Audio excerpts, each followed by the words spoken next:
Allora, dignità, questa è la parola che ha ispirato tutti i nostri provvedimenti e anche questo tour. Vi presento i nostri ospiti, il senatore Gianluigi Paragone, il deputato Federico D'Inca e tra un po' sarà con noi anche il senatore Gianni Girotto.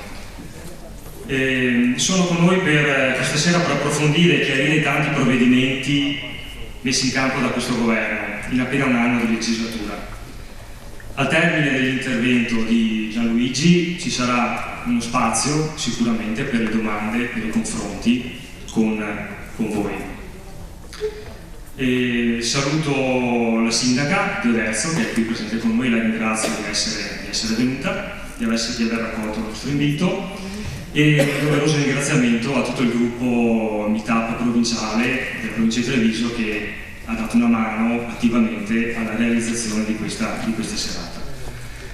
Do la parola al deputato D'Inca, farà il suo intervento e una buona serata a tutti. Grazie.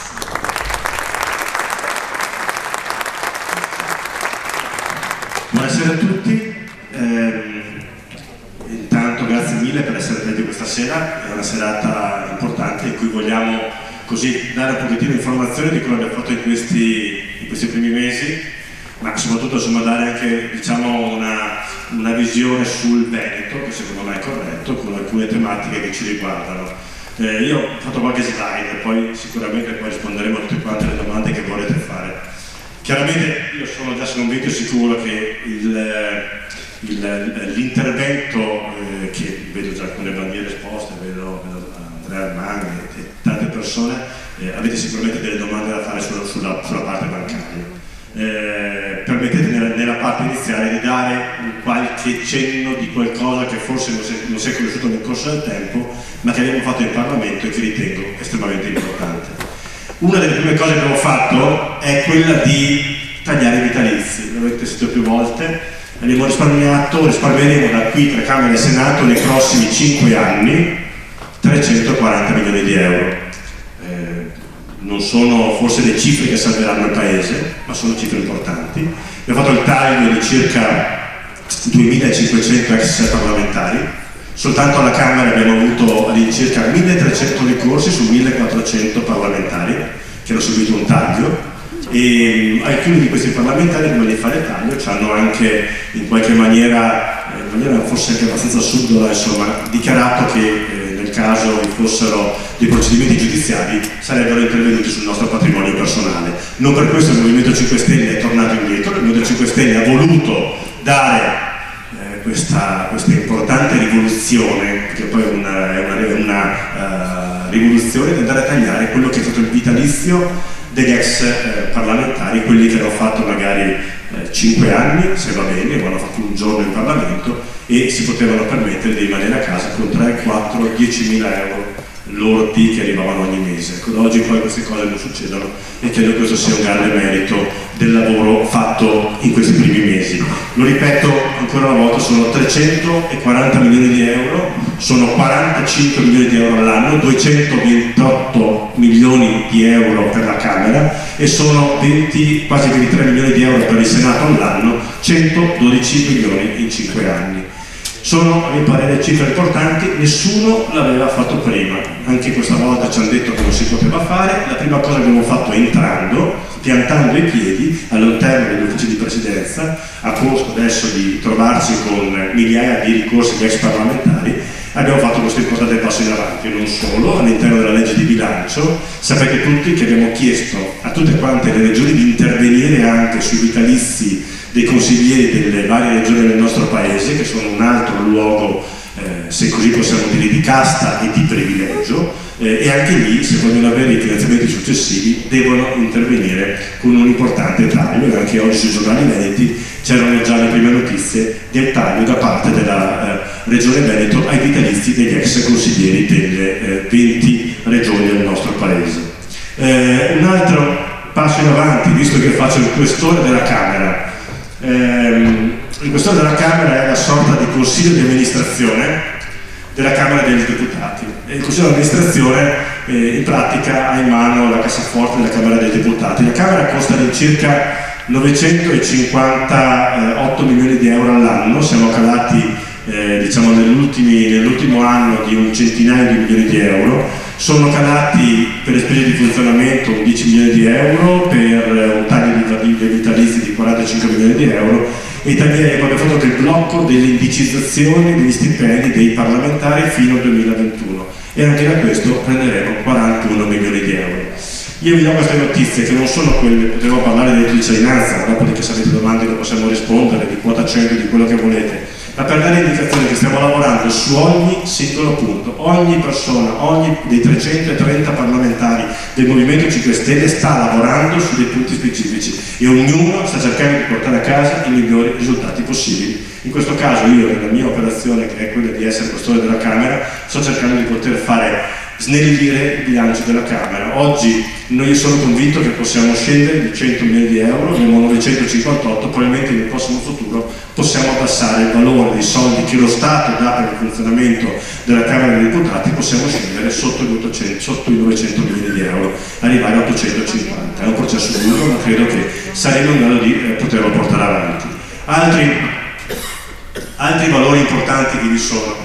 Io ne parlavo con il sindaco, ringrazio anzi il sindaco di essere qui questa sera, di essere vicino a questa serata. Parlavamo di rifiuti, parlavamo di Comando Derzo, e ringrazio anche Marco, lo so che ha portato la mozione per la plastic free. Stiamo lavorando per far sì che Oderzo diventi un comune plastic free, e così come all'interno della sua amministrazione e del suo funzionamento noi lo stiamo facendo per la Camera dei Deputati.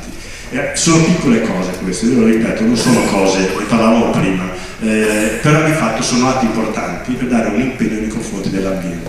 Come sapete stiamo cercando in ogni maniera, non solo le parole anche di Sergio Mattarella dell'1, nonché di 2 martedì fa, stiamo cercando di portare avanti i temi ambientali. E poi vi parlerò anche della tempesta Vaia che ha colpito le zone da cui io vengo, visto che sono bellunese. E parlavo di plastic free, lo stiamo facendo alla Camera dei Deputati per dare un esempio. La Camera fa all'incirca 200 tonnellate di rifiuti all'anno, 150 sono carta e il resto è di varie cose, per cui anche la plastica. Poche cose, cerchiamo di togliere anche lì una serie di quelle che sono insomma delle accortezze per far sì che i vari ministeri, dal Ministero dell'Ambiente in poi, e quindi anche la Camera dei Deputati, diano l'esempio. Il fatto di essere all'interno dell'istituzione e nei piccoli gesti o nei grandi gesti, poi sicuramente Gianluigi parlerà anche della parte bancaria, della legge di bilancio, noi stiamo cercando in ogni nostra azione di dare una dimostrazione che il Paese va cambiato.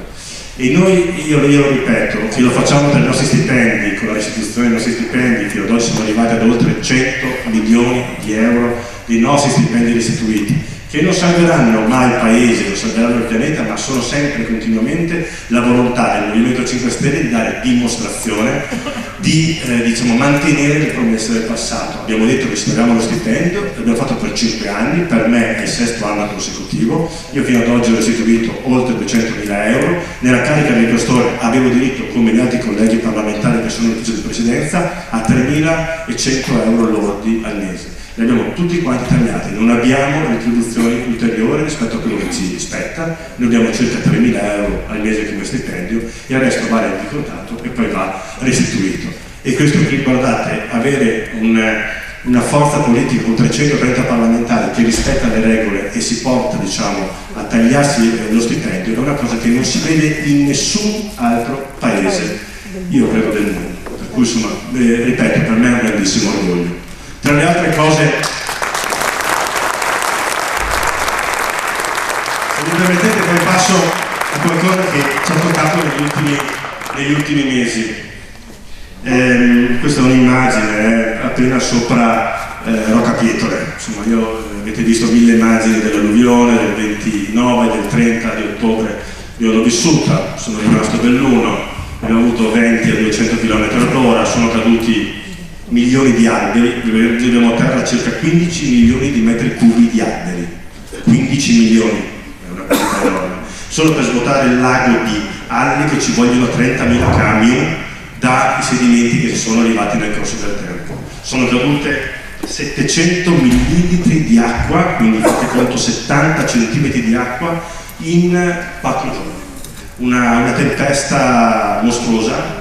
Forse voi avete avuto più fortuna in queste zone rispetto ad altre zone come appunto il Bellunese, ma non per questo il Movimento 5 Stelle è rimasto lontano dalle zone colpite. Io ho avuto Luigi Di Maio che è subito intervenuto insieme a Fraccaro, Toninelli, Danilo Toninelli, il primo ministro a girarsi in macchina tutta la parte alta del Bellunese verso il Comedico, affrontando la statale da 51 della Remagna, se qualcuno la conosce, la 51 bis che verso Sappada, tornando giù poi per Pordenone. Abbiamo visto posto per posto, non dico pozzetto per pozzetto, ma frana per frana sì, tutto quello che c'era da fare. In questa visione, diciamo, lunga, Luigi Di Maio è venuto 2 volte, è venuto sia a ottobre e è tornato poi anche a dicembre, mi ha promesso che veniva a fare alcuni giorni di ferie, poi sono 2 giorni di ferie ed è voluto tornare. Quando abbiamo visto i problemi ambientali del Veneto, perché poi uno dice, parla e tutti si possono mettere le stellette sul petto, ma in realtà il fondo per le emergenze, cioè quello per cui la protezione civile interviene e poi va a poter sistemare, era vuoto. A dicembre era vuoto, era praticamente vuoto, abbiamo detto qualche milione di euro. Ebbene, nel DL fiscale ci abbiamo messo all'interno 524 milioni di euro per le 11 regioni colpite. E 524 milioni di euro vuol dire che per il Veneto sono stati destinati 171 milioni di euro per riparare subito, fondo emergenza immediato, cioè quello che ha fatto sì di poter riaprire l'estate del Bellunese, i ponti, portare, voi sapete che non c'è stata per la settimana in pratica la luce in moltissime zone, l'acqua potabile, è mancato i contatti telefonici, tutto è saltato, impressionante. Quando parlo di ambienti, di piccoli gesti, perché dai piccoli gesti cambiamo le persone, forse salviamo questo benedetto pianeta. Ebbene, però dove poi arrivano i disastri, e siccome noi all'interno crediamo fortemente nel Movimento 5 Stelle che il dissesto idrogeologico è un grande male del nostro paese, ovunque esso sia, abbiamo immediatamente in legge di bilancio trasferito 2,7 miliardi di euro. Era destinato alle amministrazioni centrali, li abbiamo destinati i prossimi 3 anni per quanto riguarda il dissesto idrogeologico. In Veneto sono 756 milioni di euro, più i 171 fanno più di 900 milioni di euro per il Veneto destinati contro a riparare i danni e contro il dissesto idrogeologico. 900 milioni di euro per la nostra regione non sono mai arrivati, mai. Lo ripeto ancora una volta, non sono mai arrivati. È una quantità di soldi che ci permette di mettere in sicurezza il nostro territorio e finalmente uscire da una drammaticità che ci porta anche, oggigiorno non eravamo più abituati, non so perché qua vicino c'è il Piave, non eravamo più abituati a vedere il Piave di quelle dimensioni. Passavano migliaia di metri cubi di acqua sotto busche e le piene di questo tipo saranno piene che non si verificheranno più ogni 50, 60, 70 anni come nel 66, ma saranno piene che si verificheranno in tempi di ritorno molto più brevi. Abbiamo bisogno di prepararci e questi soldi li abbiamo messo a disposizione e ripeto, li abbiamo messi a disposizione perché poi c'è chi si mette le stellette sul tetto e va in giro a parlare, ma li abbiamo messi noi come Movimento 5 Stelle, abbiamo chiesto di poter far sì che all'interno della legge di bilancio vi fossero dei fondi destinati contro il dissesto idrogeologico e, lo ripeto ancora una volta, 900 milioni di euro arriveranno per il Veneto e serviranno a mettere a posto un disastro che voi avete visto. Poi mi permetto di... Noi siamo partiti con la parola dignità. La parola dignità è appunto dimostrare di essere esempio, quindi il taglio dei vitalizi, il taglio dei propri stipendi, la dimostrazione che con i piccoli gesti si possono fare grandi cose, essere esempio. La dignità vuol dire anche intervenire nel famoso decreto dignità per mettere al sicuro queste persone. Io vi parlo anche di piccoli gesti, poi ripeto, parliamo se volete di tutto quello che volete, quota 100, ma di piccoli gesti che voi forse non sapete. Questi signori che voi vedete che si lanciano in questa maniera non è che siano dei divertenti stuntman che da qualche parte in giro per il mondo devono fare delle scene di pericolo, sono i nostri operatori del soccorso alpino e speleologico.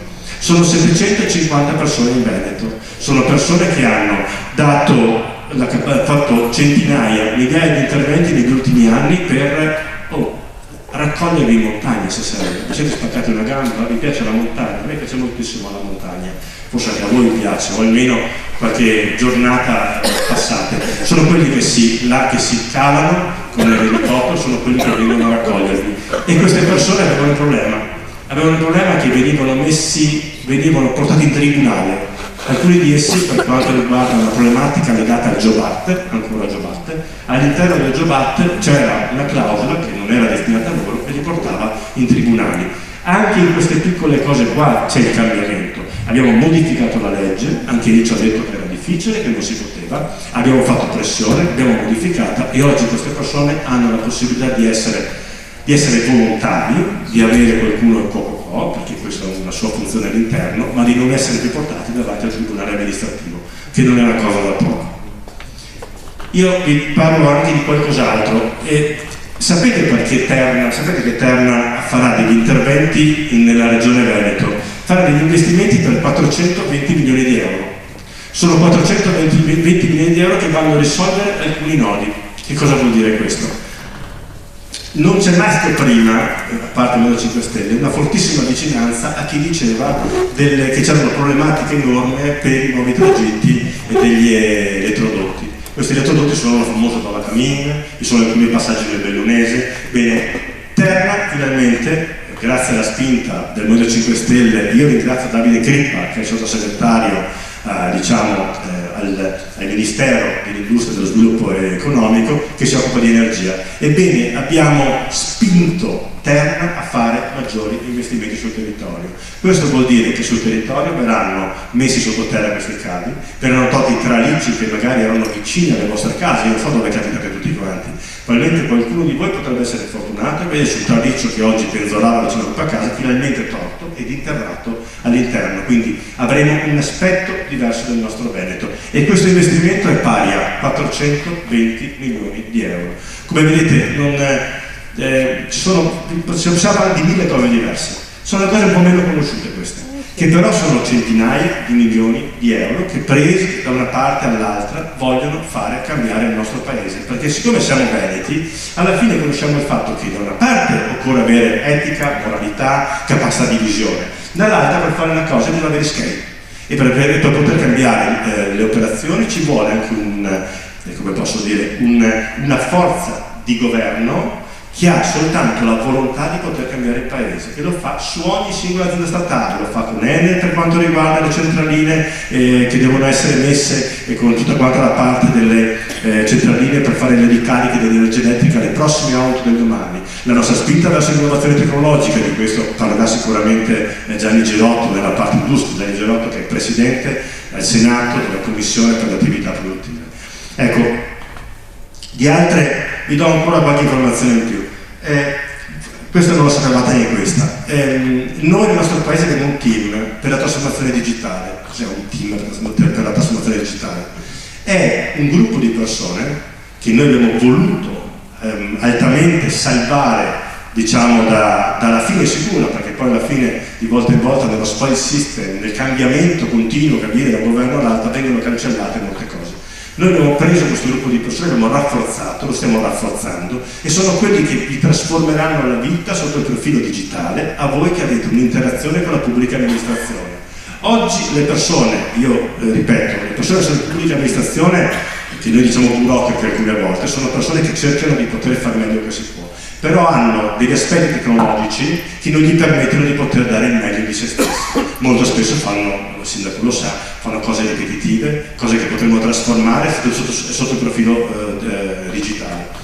Il Movimento 5 Stelle e il governo credono fortemente nella trasformazione digitale del nostro paese, che si tratti di intelligenza artificiale, avete visto quante volte Luigi Di Maio si è portato avanti su questi argomenti così importanti, i temi della blockchain, industria 4.0, va bene, tutti i sistemi che a noi del Veneto devono piacere, perché chi altro in giro per il mondo ha una passione verso la novità, la tradizione anche, ma anche la novità, perché di fatto sicuramente in questa sala ci sono imprenditori, ci sono persone che hanno voglia di poter, giovani, persone che hanno voglia di cambiare il paese. Ebbene, noi all'interno abbiamo questa volontà e questa forza. Per poterlo fare occorre però avere anche uomini e donne, perdonatemi, uomini e donne che hanno questa volontà. Noi abbiamo costruito questo team, attraverso il DL semplificazione, nel prossimo anno avremo finalmente, tanto come esiste a Palazzo Chigi la protezione civile, noi avremo una unità operativa, un dipartimento per la trasformazione digitale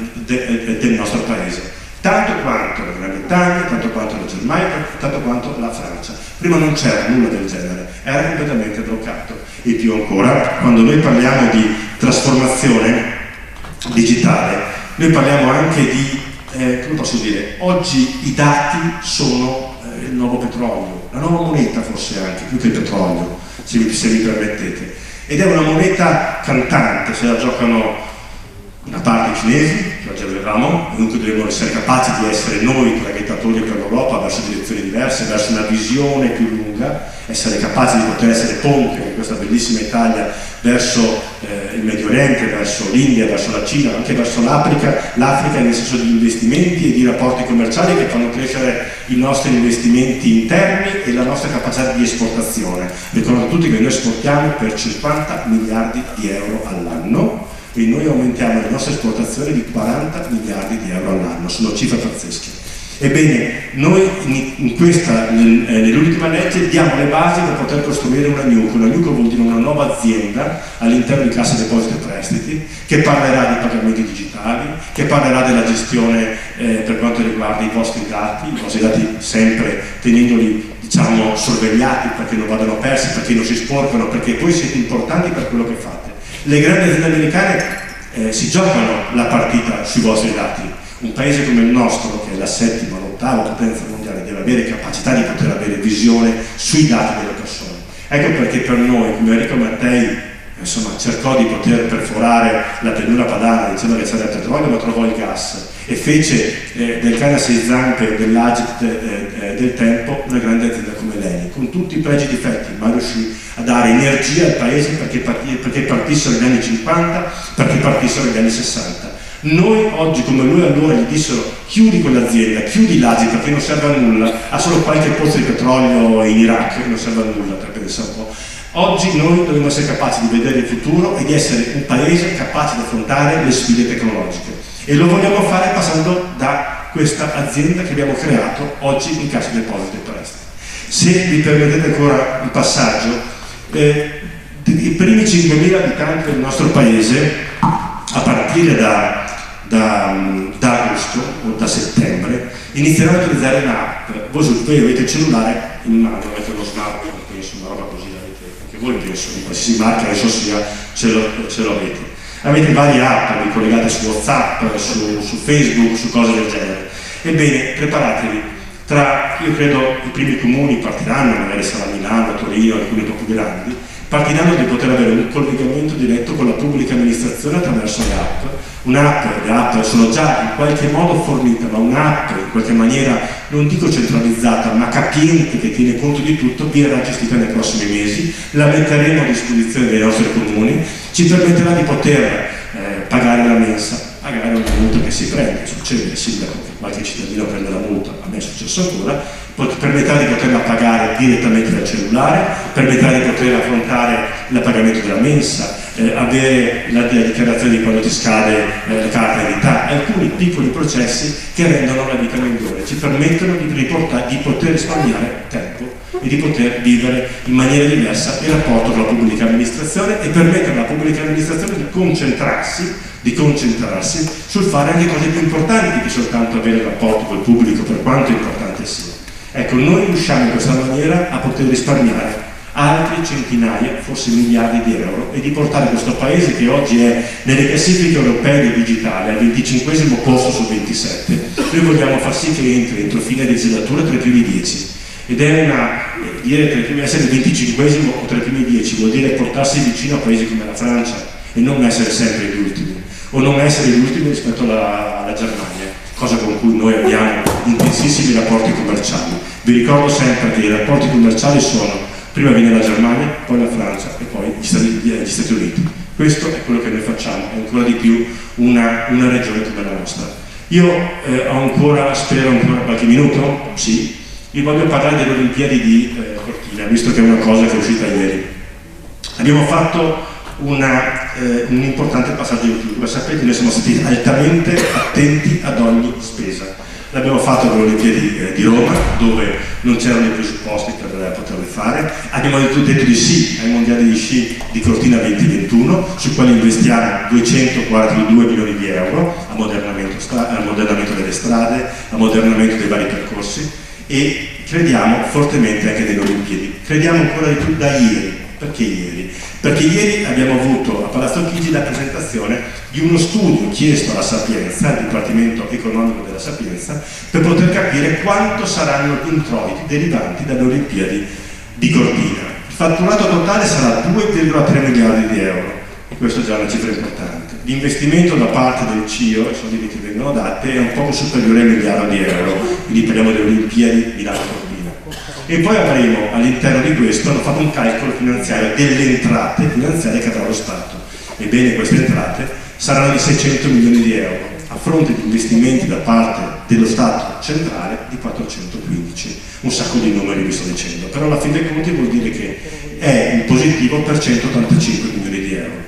Ecco, questa cifra cosa vuol dire? Vuol dire che possiamo dire di sì, possiamo crederci nelle prossime Olimpiadi, con dati alla mano, non semplicemente per la pancia delle persone, perché alla fine non piace pensare di avere le Olimpiadi dietro casa, le Olimpiadi invernali, ma dipende sempre quanto costa. E noi facciamo i conti così nel movimento. Prima valutiamo, facciamo le considerazioni, pesiamo le scelte, chiediamo a degli organi indipendenti di poterci dire quanto costa e se lo Stato ne esce in maniera positiva o in maniera negativa. Anche sulle Olimpiadi le abbiamo fatte, adesso siamo convinti che possiamo avere le Olimpiadi sul nostro territorio. Chiedo ancora lo spazio di qualche minuto per parlare di autonomia, che è un altro tema che credo importante. Io ho fatto campagna elettorale ovunque per l'autonomia. Credo fermamente nella sussidiarietà verticale. Credo nel fatto che il cittadino possa essere vicino al legislatore. Essere a Roma, andare per i ministeri molto spesso, cercare di trovare fuori la modalità di risolvere alcune pratiche, mi fa vedere che noi siamo, che diciamo, il Veneto, e anche un po' la nostra caratteristica di aver voglia di vedere subito le cose fatte, ci rende abbastanza lontano il mondo dei ministeri. Ecco perché è importante forse avere diciamo, delle materie in più a livello della regione per permettere maggiore autonomia. Su questo io ho sempre fatto campagna elettorale, non ero solo, l'ha fatta con me Simone Scarabelli, tutti i parlamentari veneti, l'ha fatta tutti i consiglieri della Regione Veneto del 5 Stelle, noi abbiamo combattuto per l'autonomia della Regione Veneto. Perché io capisco che ci sia l'altro compagno di governo che si chiama Lega, il quale dice certe volte ma è sempre colpa del Movimento 5 Stelle, ma sembra sempre che sia colpa del Movimento 5 Stelle. Io ho l'impressione ogni tanto che noi siamo quelli che facciamo, poi ci siano quelli che stanno guardando e ti indicano sempre dicendo ah ecco non l'avete fatto. Mi sembra che è un po' più così la storia, ma lasciamo stare alcuni mal di pancia che ogni tanto ci sono. Io dico semplicemente che l'autonomia va fatta, l'autonomia deve essere un momento di crescita. Nell'autonomia, se vi hanno detto qualcuno, non noi, ma qualcun altro, che esistevano i 9 decimi, vi erano 20 miliardi di silo fiscale, questi non ci sono, non sono mai stati. Se avete votato per l'autonomia perché pensavate soltanto a quei soldi da 20 miliardi, dovete chiederne conto probabilmente a Luca Zaia oppure alla Lega, non c'erano. Quello che è importante quando si parla di autonomia è che tu puoi gestirti le materie vicino al territorio. Vuol dire che legiferi e vuol dire che sei amministratore delle tue materie, e questo il sindaco sicuramente lo sa quanto per le sue materie amministra e quanto le porta avanti. Ecco, questo vuol dire l'autonomia. E chi dice tutto e subito, io non ci ho mai creduto nessuno, quelli che dicono tutto e subito non ci credo mai. Io credo che sia un percorso lungo, io vivo a Belluno, il Belluno è quella roba stretta tra il Friuli Venezia Giulia e Trentino Alto Adige. Noi cresciamo a pane e autonomia ogni giorno, pane e autonomia, perché abbiamo le palle piene di vivere vicino ai nostri cugini dell'Alto Adige che sono molto più ricchi e sono molto bravi anche a gestire i loro soldi, con cui dobbiamo collaborare per poter crescere insieme a quelli del Friuli Venezia Giulia. Ma siamo in mezzo, non è come Oderzo che magari è vicino ma anche un po' lontano e comunque è abbastanza ricco. Da noi è ben diverso tra avere come nel passato il trattorino con servuote a 2000 metri che tagliava il foraggio e avere ancora il contadino con la falce in mano e con la pria, come si dice a casa mia, che tagliava l'erba su in cima. Sono due cose diverse, vuol dire vivere oppure morire. Ma l'autonomia è gestire il potere legislativo vicino al territorio, vuol dire rispondere alle esigenze del territorio. Questi sono i principi fondamentali. Il resto è un percorso lungo, l'ultima materia l'Alto Adige l'ha avuta 40 anni dopo le prime materie e più di 40 anni prima dopo le Tralicci che fece saltare a suo tempo per poter averlo. Ecco, forse in questo percorso dobbiamo ricordarci di non essere continuamente presi sulle piccole frasi, le piccole parole, ma ricordarci che è un percorso lungo l'autonomia e che dobbiamo essere capaci di poterla costruire con l'Emilia Romagna e con la Lombardia. E per fare questo, che sia chiaro, quando io parlo sempre, per fare l'autonomia c'è bisogno del Movimento 5 Stelle, perché soltanto il Movimento 5 Stelle ha i numeri per permettere a chi oggi fa il baldanzoso come la Lega di poter arrivare alla maggioranza di 316 alla Camera e di 163, 164 al Senato. Altrimenti non c'è mica, perché funziona così. Allora, se è un percorso di crescita, questo fa insieme, si ragiona, si pensa e si cresce insieme, dando l'esempio come Veneto di essere una regione capace di avere una visione di lungo periodo, aprendo su materie definite, probabilmente forse non le 23 materie, ottenendole ed essendo capace di poter dimostrare attraverso fabbisogni standard, costi standard, attraverso l'applicazione dell'EP a livello nazionale, di poter essere di esempio per le altre regioni del nostro paese. Perché vi sono regioni che non funzionano e che non possono avere nessun tipo di autonomia perché non sono capaci a gestirsi. Quello che io chiedo, e probabilmente chiederò ai prossimi consiglieri regionali che entreranno nelle regioni del Movimento 5 Stelle il prossimo anno, è di essere assolutamente competenti, essere bravi. Questo è un paese dove spesso e volentieri c'è uno che va in giro con un telefonino in mano che magari fa la foto della pizza, fa la foto di qualcos'altro, va bene, e uno pensa che quello sia una persona che deve essere votata. Votate quelli bravi, votate le persone che sanno che cosa vale un euro, quanto vale un caffè, votate le persone che hanno competenza e capacità, perché altrimenti ci troviamo un Parlamento pieno di persone che vengono semplicemente messe là per stuccare un bottone. Allora noi dobbiamo essere capaci di poter gestire al meglio la nostra autonomia a livello legislativo, a livello amministrativo, a livello veneto. E noi del Movimento 5 Stelle lo vogliamo fare con i passaggi corretti, ci vorrà forse qualche mese in più, ma ci arriveremo e da lì in poi dimostreremo di essere esempio per il resto d'Italia. Spesso nel passato su molti temi, come il sistema bancario e altri temi ancora, non siamo stati capaci di avere quell'autonomia di comprensione. Oggi questa autonomia ci deve permettere di poter crescere. Grazie mille intanto.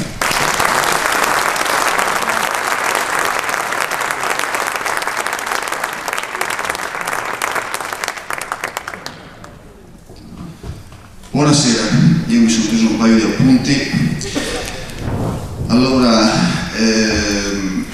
io lavoro in Commissione Industria, sono al secondo mandato come Federico, Commissione Industria, Commercio e Turismo. Mi occupo soprattutto della parte industria, soprattutto della parte energetica, perché la materia è talmente ampia che anche solo a voler seguire solo ed esclusivamente la parte energia è immensa. E anzi mi sono sottospecializzato nella parte elettrica. Perché? Perché inevitabilmente nei prossimi anni quasi tutto andrà all'elettricità. Faccio prima dirvi quello che non andrà all'elettricità da qui nei prossimi 15-20 anni. Non andranno all'elettricità i comparti che in questo momento sono fortemente energivori, o comunque è più difficile che vadano all'elettricità, acciaierie, cartiera, settore chimico. Invece il resto andrà all'elettricità.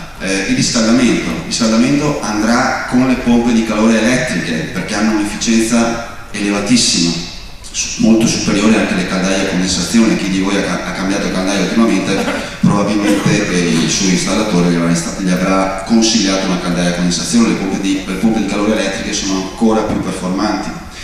Le cucine andranno a elettricità, non i modelli vecchi in cui c'era la resistenza sotto che scaldava, ma sono cucine a induzione.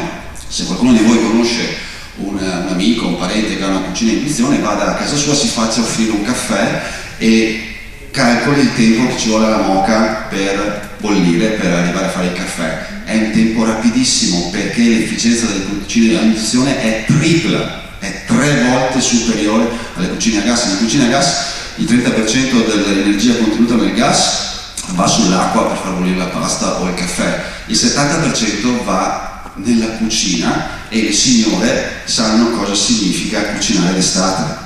Cucinare d'estate è un grosso sacrificio perché già c'è caldo, con il fatto di preparare i piatti diventa molto più caldo perché il 70% va non dove dovrebbe nell'alimento, ma va sotto forma di calore nell'atmosfera, nella cucina. Le cucine in induzione hanno un rendimento del 90%, quindi è triplo. Le automobili, il trasporto andrà a elettricità, anche in questo caso il rendimento è triplo. Voi se aveste un'automobile con un serbatoio bucato e bucato al 30% della sua capacità, io sono sicuro che fareste debiti pur di riparare il serbatoio e tapparlo. Beh, in questo momento tutte le nostre macchine hanno il serbatoio bucato a un terzo del livello, perché il 70% dell'energia non va a far girare le ruote, va sotto forma di calore. La cosa che tra l'altro dovremmo evitare come la peste, perché abbiamo il pianeta che si sta letteralmente surriscaldando, i dati sono drammatici, non se ne parla mai abbastanza, e con le auto facciamo esattamente quello che non dovremmo. Il 70% del calore contenuto, dell'energia contenuta nella benzina, nel gasolio, nel GPL e nel metano se ne va sotto forma di calore dal tubo di scappamento o dal motore stesso. Le auto elettriche hanno un rendimento triplo, e questo fa sì che, per esempio, con 3 euro di spesa fate 100 km con un'auto elettrica.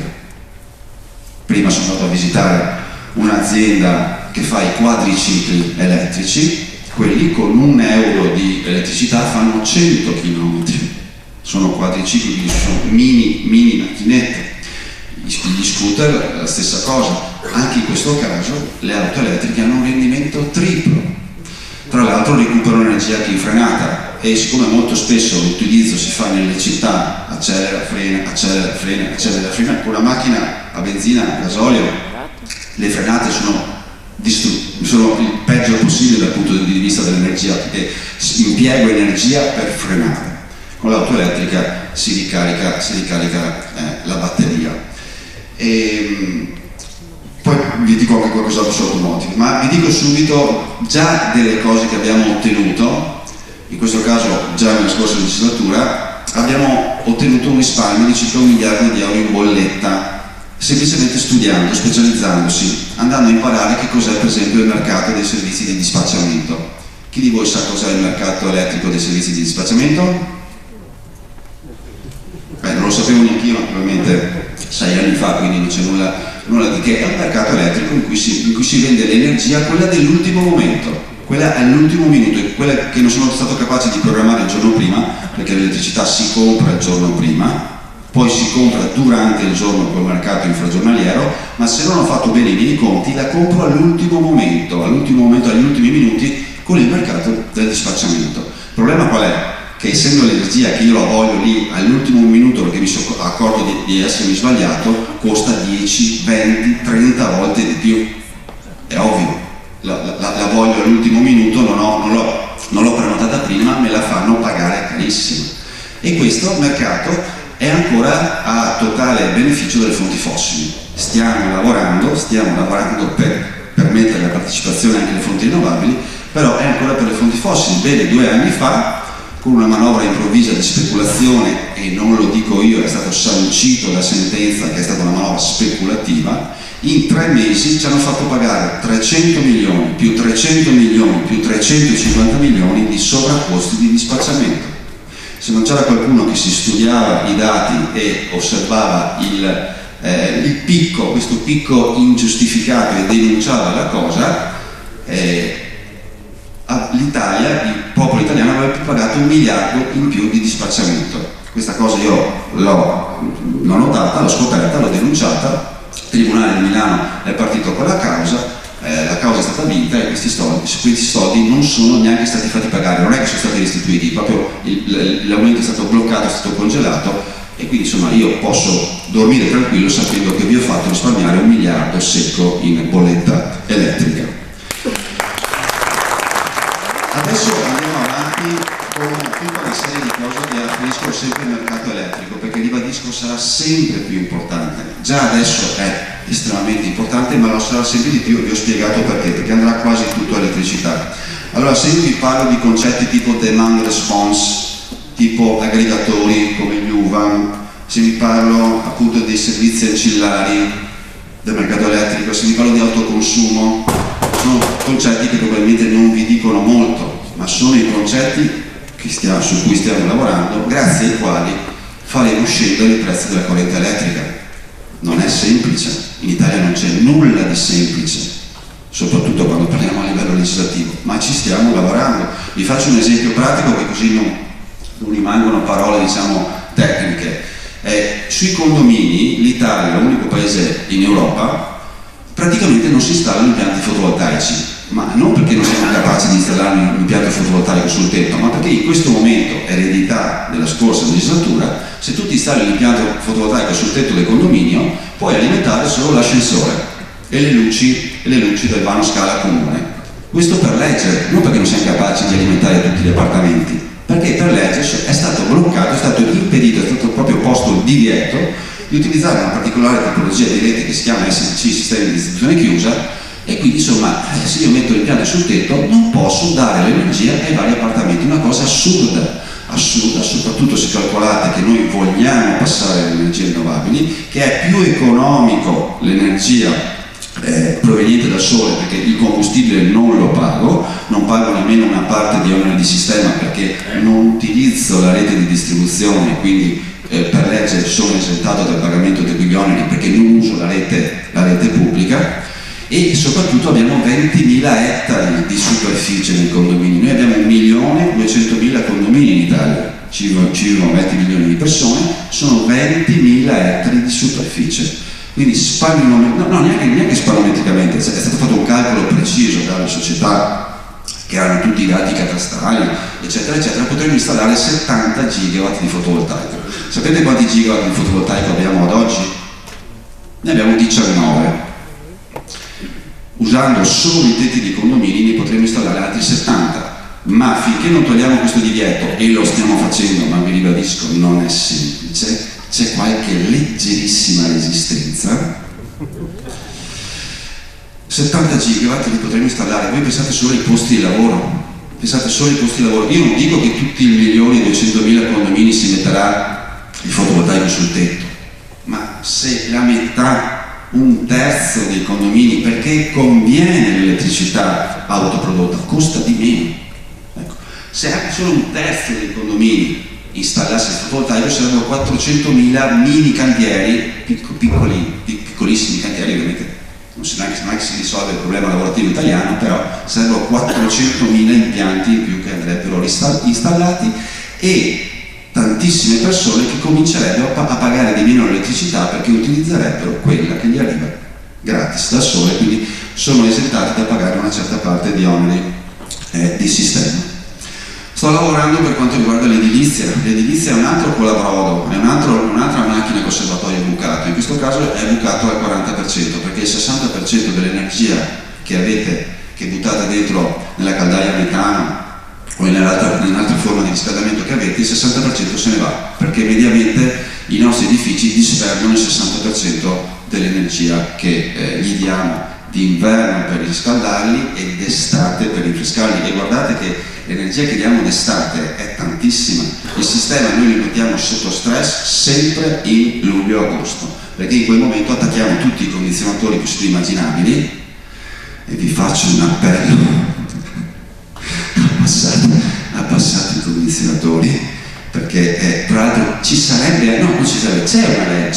una legge che fissa il limite della temperatura che si può avere dentro il negozio, dentro casa, ma ovviamente nessuno la rispetta, e quindi va a finire che dentro casa ti devi spogliare perché fa un fresco della Madonna, perché hai il condizionatore attaccato. Attenzione, i condizionatori portano via tantissima energia e poi quando pagate le bollette ovviamente ve ne accorgete. Allora anche in questo caso stiamo lavorando per rendere stabili le detrazioni fiscali.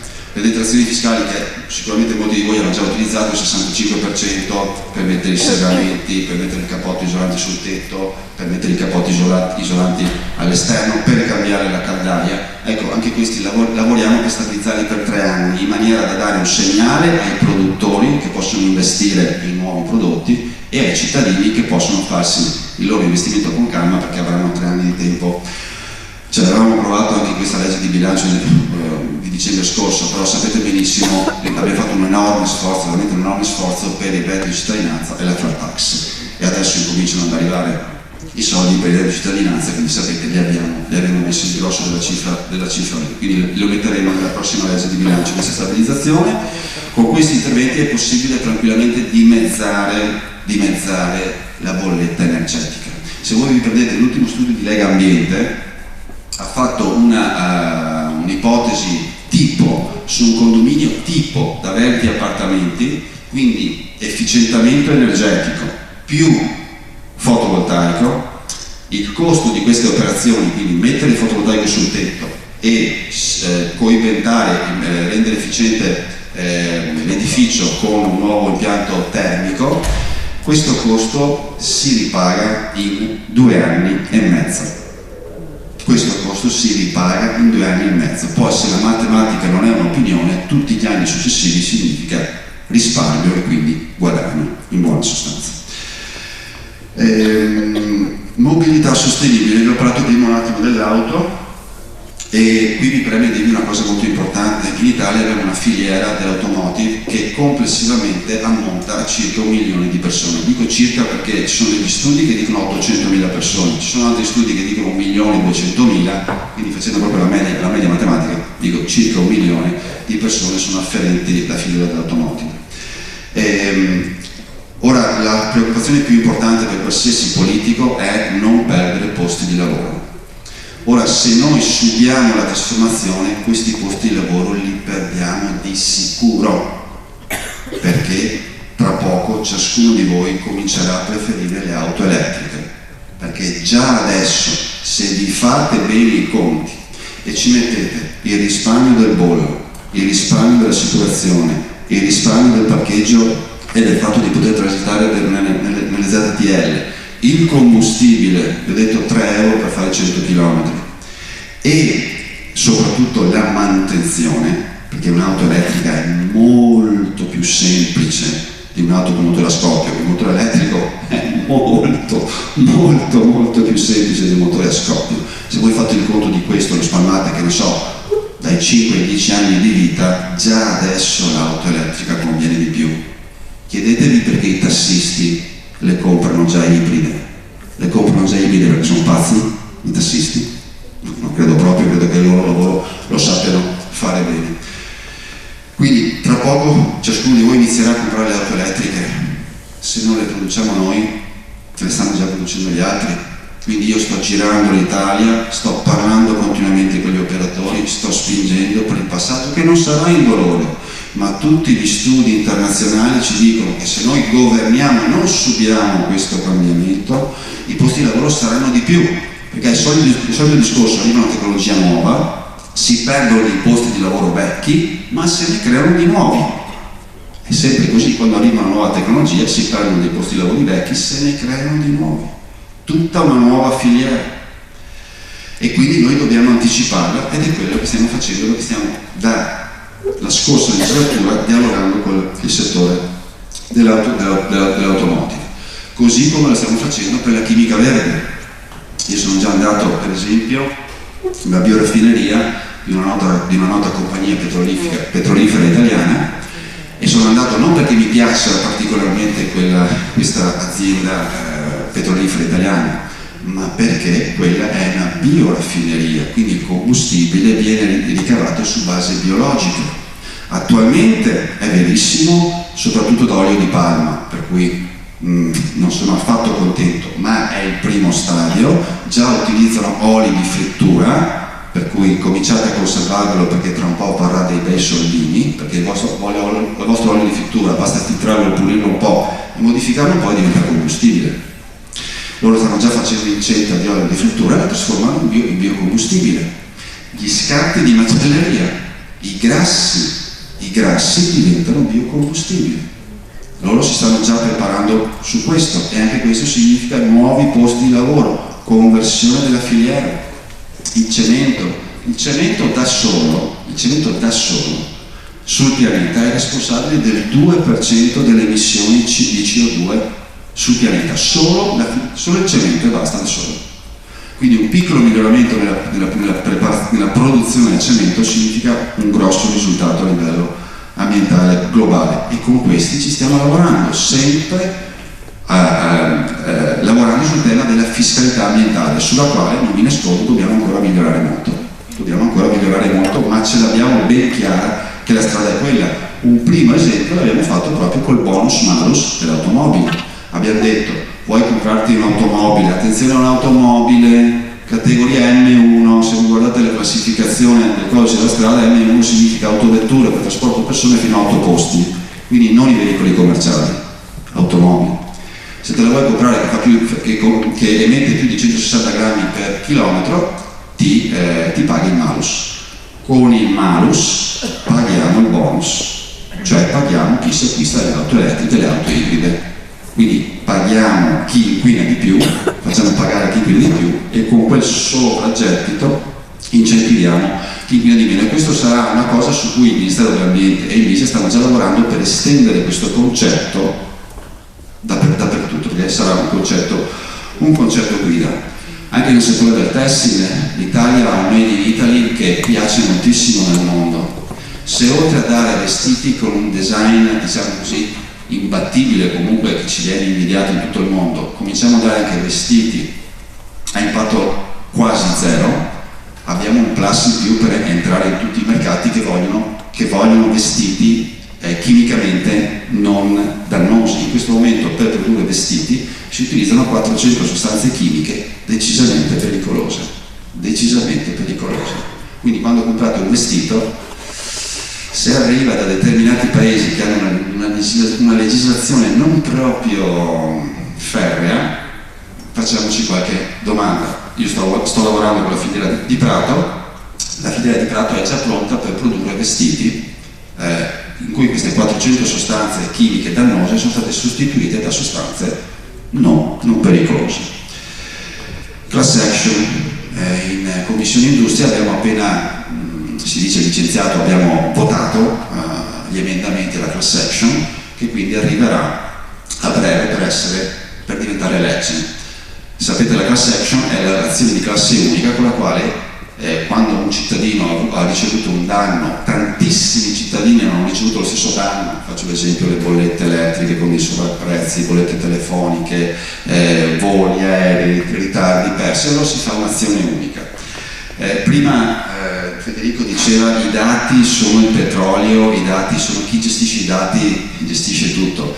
Voi lo sapete che i vostri dati personali su internet valgono 18.000 euro, o meglio, già 2 anni fa valevano 18.000 euro, adesso valgono sicuramente di più. Il calcolo era stato fatto 2 anni fa, i vostri dati personali che girano su internet valgono 18.000 euro, cioè le società sono disposte ad acquistarli pagando quella cifra, perché ovviamente vedendo sapere tutti i vostri gusti e le vostre preferenze possono fare pubblicità mirata. Già la fanno, in possesso di questi dati possono farla ancora meglio. E sapete per esempio che già in Italia un'associazione di consumatori, oltre a fare la class action contro Volkswagen, vi ricorderete lo scandalo delle emissioni assolutamente truccate, tra l'altro ci stanno provando nuovamente, perché vi dico che ci stanno provando nuovamente, poi casomai se volete ve lo spiego. L'ho già comunicato pubblicamente tempo fa, ma ovviamente il lupo perde il pelo ma non il vizio, e sta facendo la class action anche contro Facebook. Sapete che potete aderire a costo zero e chiedere 300 euro a Facebook, perché Facebook, se vi ricorderete lo scandalo di cos'era, 6 mesi fa più o meno, quando si scoprì un anno fa che aveva ceduto, che qualcuno era riuscito a entrare in possesso dei dati personali di Facebook, quella società di consulenza, appunto che aveva avuto accesso ai database di Facebook, che si era appropriata in maniera illegittima dei dati personali di milioni di persone. Bene, c'è una class action che sta chiedendo 300 euro di rimborso per persona. Io mi sono iscritto, non costa niente. Io mi fermo qui perché non voglio togliere spazio a Gianluigi, che tra l'altro lavora con me in commissione. Sono molto contento che si sta occupando di molte questioni importanti, naturalmente adesso vi parlerà di queste questioni di cui si sta occupando. Vi lascio, diciamo,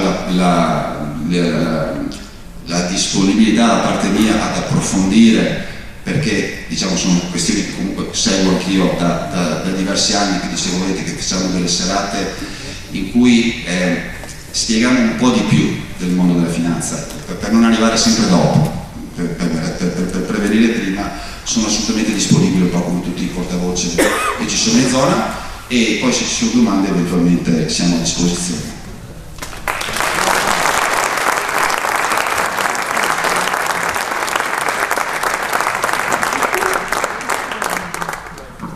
Vorrei tentare di parlare senza microfono. Ci riusciamo? Così sì. No, non si sente. Allora, prima di arrivare alla racconto, provo ad annodare alcuni fili. Ero in Rai, facevo una trasmissione che si chiamava L'ultima parola ed eravamo così pazzi che davamo parola a eretici ed eravamo tra forse gli unici a puntare il dito contro la malafinanza, che era diventata la padrona dell'economia e quindi delle vite. A un certo punto mi dissero: questa trasmissione così non va bene, cambiala. E io non la cambiai. Allora mi dissero: va bene, questa trasmissione non la mettiamo più in palinsesto e ti occuperai di musica perché ti piace suonare. Io dico: è vero, mi piace suonare, ma io voglio continuare a dire le mie cose. E no, questo non lo puoi fare. E così lasciai un contratto a tempo indeterminato, il Rai, e me ne andai. Andai alla 7 e raccontai le stesse cose in un'altra trasmissione che si chiamava La Gabbia. Fino ad un certo punto mi è stato possibile raccontare quelle cose. Poi mi hanno detto: questa trasmissione non va più bene, si deve fermare. Poi ho scritto un libro che forse qualcuno di voi ha letto, che si chiama Gangbang, e siccome l'ho pagata cara quando ero in Rai, quando ero alla 7, io ho un problema: la mia coerenza. E quindi io non posso declinare a seconda delle mie convenienze o a seconda del contesto che sto vivendo una battaglia che io considero sacrosanta, perché in questa cosa ci credo, ho qualche cicatrice e se me ne faccio un'altra poco importa, ma di sicuro quelle cose le scrivevo, le dicevo e continuerò a dire. Ed ecco perché ad un certo punto, quando ho pensato che attraverso le istituzioni e attraverso quel dialogo che per la prima volta si creava con i risparmiatori e le associazioni dei risparmiatori, io ho sorriso, ho cominciato a sorridere, perché finalmente vedevo che qualcosa si poteva fare. Non so se ho sorriso troppo in fretta, però so che oggi c'è un problema ed è inutile che ci nascondiamo dietro un dito. C'è un problema ed è incredibile come questo problema metta esattamente i politici in fuorigioco, perché gli unici che sono venuti a parlarmi anche recentemente erano politici. Chi non mi viene a parlare ancora una volta è componente di un potere che è tecnocratico. Ma siccome questo governo dice e vuole essere un governo politico, c'è un problema, perché finora sta vincendo l'unico tecnocrate o l'unico tecnico di questo governo. Il nome e cognome è Tria, che è il ministro che di fatto sta bloccando i decreti attuativi. Noi abbiamo quel 1,5 miliardi messo a disposizione, ma mancano i decreti attuativi. Noi abbiamo i politici che continuano a pensare che solo attraverso l'interlocuzione si può arrivare a scrivere il miglior decreto attuativo possibile, che attenzione, non vi sto dicendo che è il decreto attuativo perfetto e che renderà tutti contenti. Sto dicendo che è il miglior decreto attuativo possibile perché mette in equilibrio e accomuna una serie di esigenze.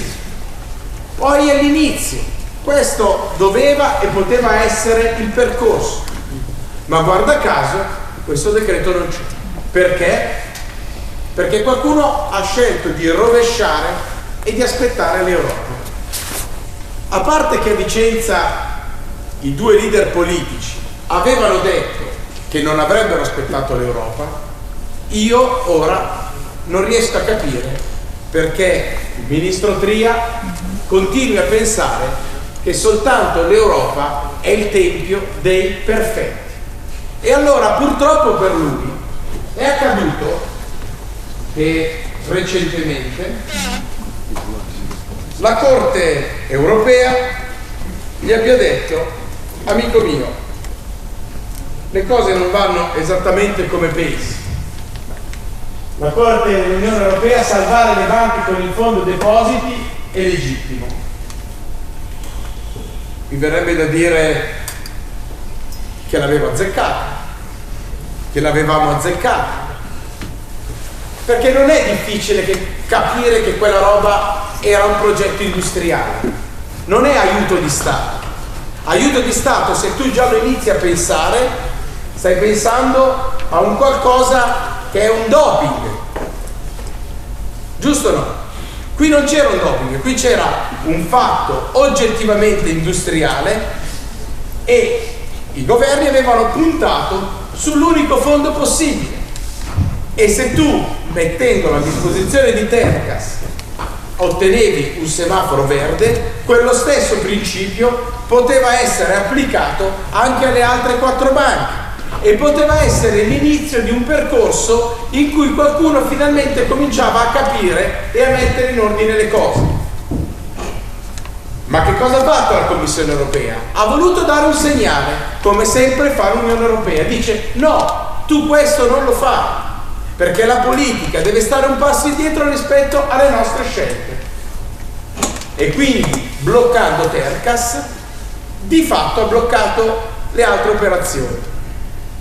Io, personalmente, se fossi stato conduttore, avrei detto: va bene, ma la politica deve andare avanti, perché se sei dalla parte del giusto devi andare avanti, perché o non valgono le tue idee o non vali niente tu, ma se l'idea è giusta la devi perseguire. La Corte europea mette in fuorigioco la Commissione europea, la commissaria Vestager, che è esattamente la stessa commissaria a cui il ministro Tria sta ancora chiedendo il permesso di scrittura dei decreti attuativi. E allora ancora una volta noi come politici avevamo capito che era giusta l'intuizione di dirvi: noi i decreti attuativi li scriviamo a prescindere dall'Europa. Non capisco il motivo per cui i 2 politici oggi siano bloccati. Questo onestamente non lo capisco. E siccome sono ostinato, io non posso non dirlo. Io penso che vada fermato questo cattivo percorso. Perché aggiungo un altro pezzo. Perché questa è una specie di seduta che ci facciamo. Non è il racconto solito che faccio dove presento il dignitatore. Io ero convinto che sarei arrivato ad Oderzo con i decreti attuativi già fatti. Ecco perché l'avevo spinta un po' avanti, perché avrei voluto in un certo senso festeggiare e anche un po' condividere con i 2 politici quello che vi era stato promesso. E non so se quindi ho fatto male i calcoli, se abbiamo fatto male i calcoli, ma non è un problema di tempistica. È un problema di capire chi a questo punto vince. Se vince la logica per cui la Commissione Europea è infallibile, e non lo è, e lo dicevo da quando ero in Rai, e non voglio arrivare alla vigilia della campagna elettorale con qualcuno che ancora si metta lì a raccontare il mito dell'Europa infallibile o della Commissione Europea infallibile, perché non lo è. Non lo è. Ieri il premio Nobel Stiglitz è stato intervistato anche dall'Huffington Post e ha detto cose che ha messo nero su bianco diverse volte anche nei suoi libri. Ha detto: guardate che anche il progetto più bello, quale può essere l'euro, lo state distruggendo perché tecnicamente l'avete scritto male. Non è il discorso di essere sovranista o lepenista o quant'altro. Stiglitz non è nulla di tutto questo, sta dicendo: guardate che la metto al microscopio e questa roba non funziona, perché se tu hai una moneta con un tasso di cambio fisso e poi costruisci delle asimmetrie varie, che vanno da quella fiscale a quella del welfare a quella finanziaria, non regge, non può reggere, e ce lo sta dicendo da tecnico, da premio Nobel. Almeno un premio Nobel lo potremo ascoltare, no? Ma siccome è uno dei pochi premi Nobel che non aderiscono alla scuola di Chicago, ecco che non va preso in considerazione. Eppure è uno dei pochi che finora ha azzeccato. Allora, io mi auguro che non solo i decreti attuativi a questo punto, perché è evidente, vanno sbloccati a prescindere dall'Europa, ma io mi auguro che la scrittura di questi decreti attuativi non sia nella esclusiva pertinenza del ministro Tria, perché il ministro Tria, e mi assumo la responsabilità di quello che dico, scriverà dei decreti attuativi senza coinvolgere, e quindi resetta completamente quello che è stato finora il percorso di condivisione che abbiamo fatto prima in campagna elettorale e dopo la campagna elettorale con la nascita di questo governo, che come primo gesto simbolico ha voluto vedere il Presidente del Consiglio Conte parlare con le associazioni dei risparmiatori. E allora a questo punto la politica la deve fare, se la deve porre una domanda. Tria per chi sta governando? Sta governando nel governo del cambiamento, come siamo convinti, o sta governando ancora una volta seguendo una mecca neoliberista, come mi sembra che stia facendo?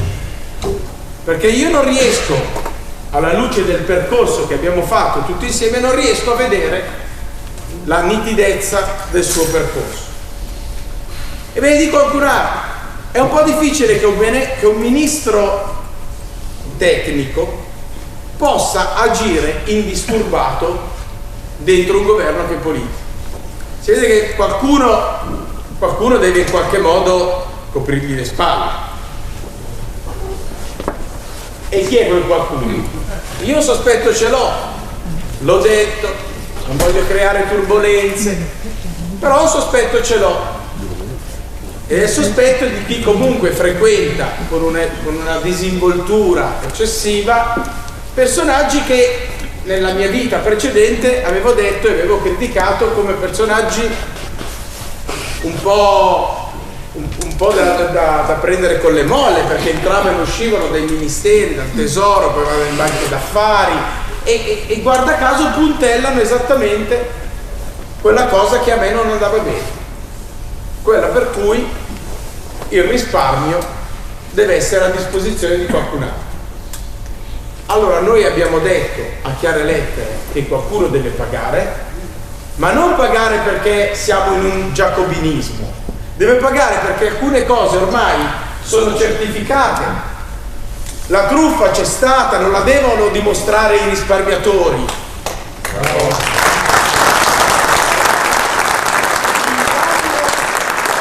danno del sistema c'è stato. E non dobbiamo portarvi ancora una volta in una specie di continuo onere della prova che guarda caso si inverte sempre a favore dei più forti, perché altrimenti non ha senso richiamare alla densità politica di questo governo. Io ci credo, io ho detto mi metto in gioco, lo lascio un attimo il giornalismo, dopo ci rientro, lo lascio un attimo il mondo del giornalismo perché voglio provare nelle istituzioni a dare forza alle parole di denuncia che facevo, però non siamo degli sbraitatori.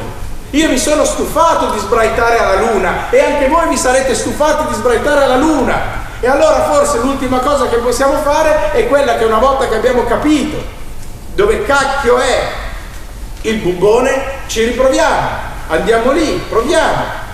Ve ne dico un'altra e lo dico con un certo scoramento: io non ci credo che farò il presidente della commissione d'inchiesta, non ci credo, perché guarda caso la commissione d'inchiesta è già stata approvata dai due rami del Parlamento, ma non è pubblicata in Gazzetta Ufficiale perché evidentemente ancora il Quirinale non ha firmato questa cosa.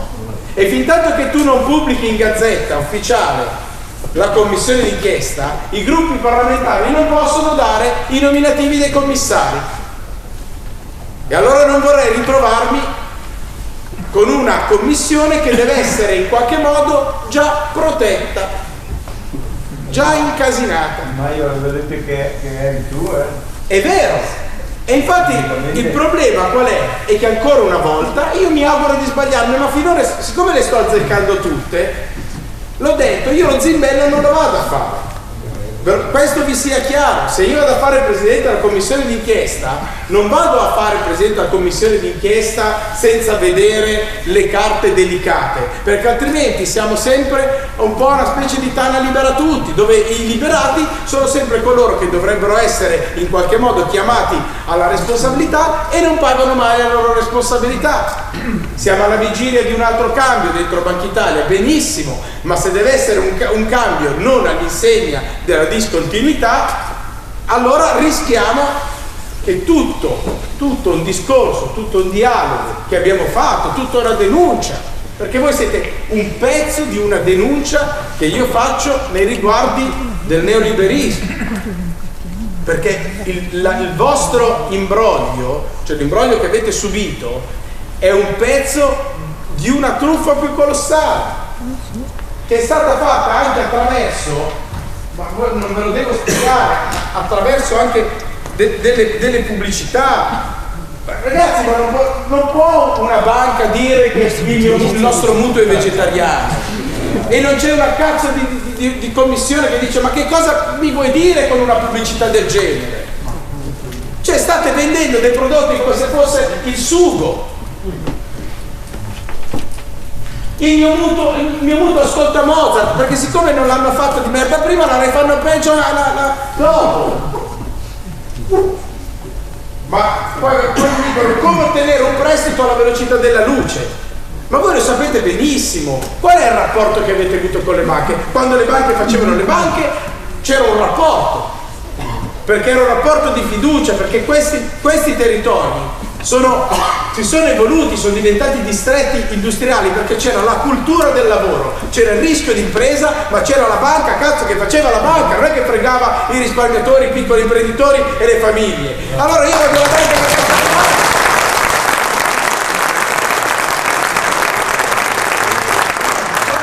guardate come le parole, perché il denaro è mio, tuo e non può essere nostro? Perché è un imbroglio. Mio nonno avrebbe detto perché culo me lo sono fatto io, il denaro è mio, e aveva ragione. E ti ingannano, ti dicono che tutto è possibile, rinunciare a un desiderio nemmeno per sogno, no? Ti dicono questo perché la generazione precedente alla nostra, che è quella che ci ha consegnato attraverso il sudore, attraverso la fatica, quella mole di risparmio privato che ci consente di essere i numeri uno. Noi siamo campioni mondiali di risparmio. Ecco perché stanno venendo su di noi come degli avvoltoi, ecco perché io vi dico è l'inganno neoliberista, ecco perché la politica deve essere la politica. Ecco perché a costo di essere un rompiscatole dentro la mia stessa maggioranza non posso che ripetere le stesse cose. E lo faccio da senatore semplice, non ho incarichi. E ho detto sono disposto anche a mettere sul tavolo in discussione la presidenza della commissione d'inchiesta, perché se devo fare il presidente zimbello di qualcuno non lo faccio. Voglio essere un rompicazzo normale che però dice le cose apertamente.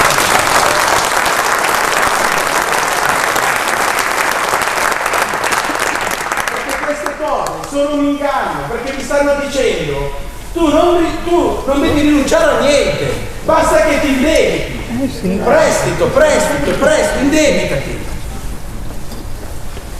Guardate che quello che sta rompendo la dignità è questo procrastinare, questo incrementare la vita a rate, è un indebitamento.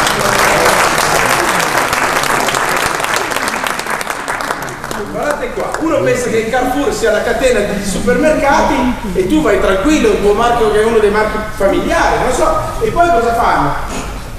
Vai a fare la spesa, mia moglie se l'è ritrovata in mano questa roba qua, prestito personale nel tempo di una spesa, cioè è un bombardamento continuo. Ecco perché io pretendo da questo governo e da questo ministro dell'economia che tuteli il risparmio, perché i risparmiatori, i cittadini stanno diventando sempre più dei clienti e dei consumatori. No, non siete dei clienti e dei consumatori, siete e siamo dei cittadini con dei diritti e dei doveri, e il diritto alla tutela del risparmio è garantito dalla Costituzione. Ecco perché Tria non può fare quello che sta facendo.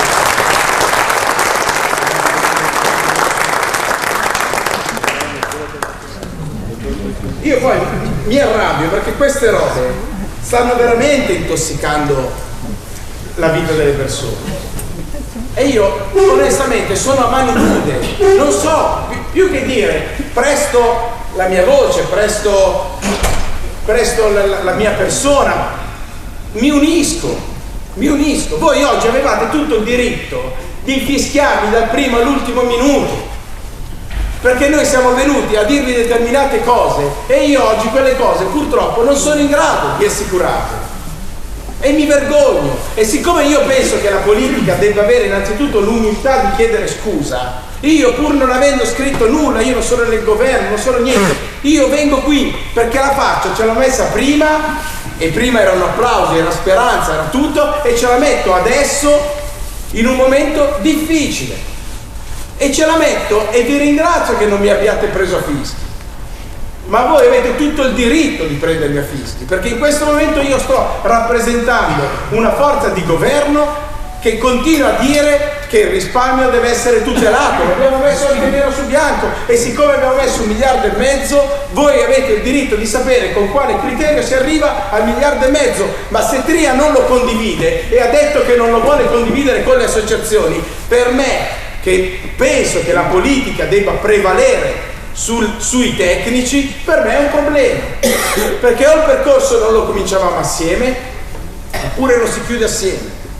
E questa è una promessa che vi faccio, a costo di dimettermi, perché o le cose si fanno come ho sempre fatto, con coerenza, oppure non vale la pena. Ripeto, io lo zimbello non lo faccio e sono disposto a uscire dal Parlamento come sono uscito prima dalla RAI, dalla 7 e dal giornalismo quando mi chiedeva di rinunciare alle mie idee. Bravo. E a Di Maio glielo detto.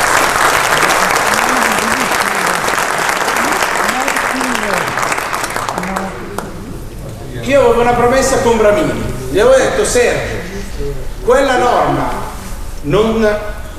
va cambiata, il famoso 560 va cambiato. Bene, siamo riusciti a farlo. Una cosa importante, adesso scopro che in Senato 4 parlamentari della Lega stanno rimettendo un'altra volta in discussione il principio. Ne parlavo prima con lui, è venuto di là, mi ha detto: ma cos'è questa storia di un disegno di legge presentato da 4 leghisti che dà la possibilità agli avvocati di scrivere i decreti ingiuntivi? Io gli ho detto: guarda, lo dico, non la voterò mai una cosa del genere, perché ancora una volta per me può essere una cosa positiva se è nelle mani di avvocati scrupolosi, coscienziosi, perché serve sì per snellire, ma se quel potere tu lo dai agli avvocati dei gruppi bancari, so già come va a finire il film, perché il coltello è un coltello, è sempre l'oggetto è sempre lo stesso, ci puoi tagliare la carne e mangiare, oppure ci puoi uccidere le persone, sempre un coltello resta, dipende dalle mani di chi e dall'intenzione di chi lo ha. Ecco perché io ho paura oggi a far andare avanti una cosa del genere, che sicuramente sarà animata dalle migliori intenzioni, però tu stai dando la possibilità ai gruppi bancari di accelerare e di ritornare laddove con la legge Bramini avevamo già fatto avevamo messo a segno un bel punto, e ritorniamo sempre alle solite cose. Io quante volte ho raccontato la storia di Lorenzon, che voi qui in Veneto sicuramente conoscerete, che era un imprenditore di Venezia che ad un certo punto si ritrova rinviato a processo con l'accusa di essere un evasore fiscale.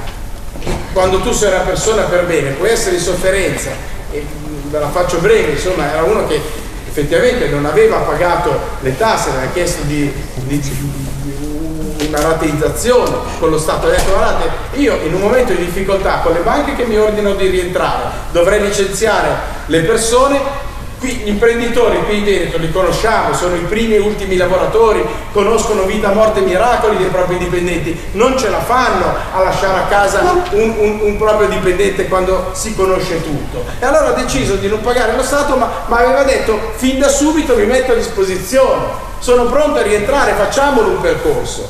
E invece è stato trascinato in giudizio, e all'ennesima volta in cui erano pronti tutti per rinviare l'ennesima udienza, Lorenzon, che era malato di una malattia grave, ha detto: io non so se arriva la prossima udienza, però voglio togliermi assolutamente dalla coscienza qualsiasi brutta immagine che possiate avere del sottoscritto.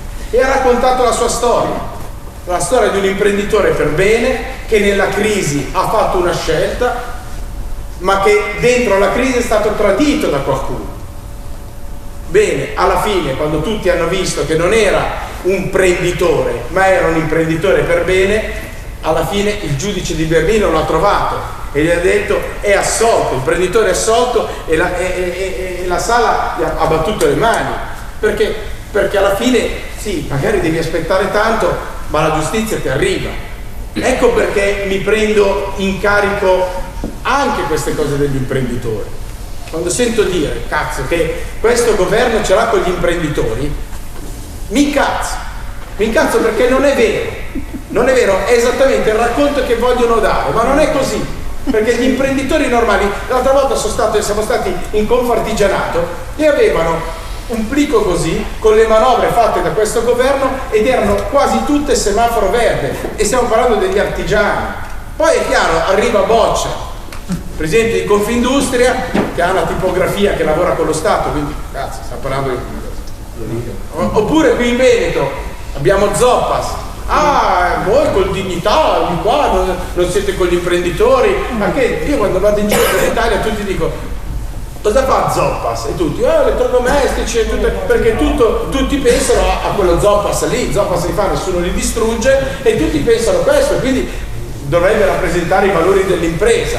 Poi gli dicono: no, fa acqua minerale. C'è uno che mette le bottiglie sotto la sorgente e invade i mercati con l'acqua minerale. Allora ha paura che finalmente gli andiamo un po' a intervenire sulle concessioni e paga quello che deve pagare l'acqua, perché l'acqua l'abbiamo difesa con un referendum e indietro non si torna. Bravo!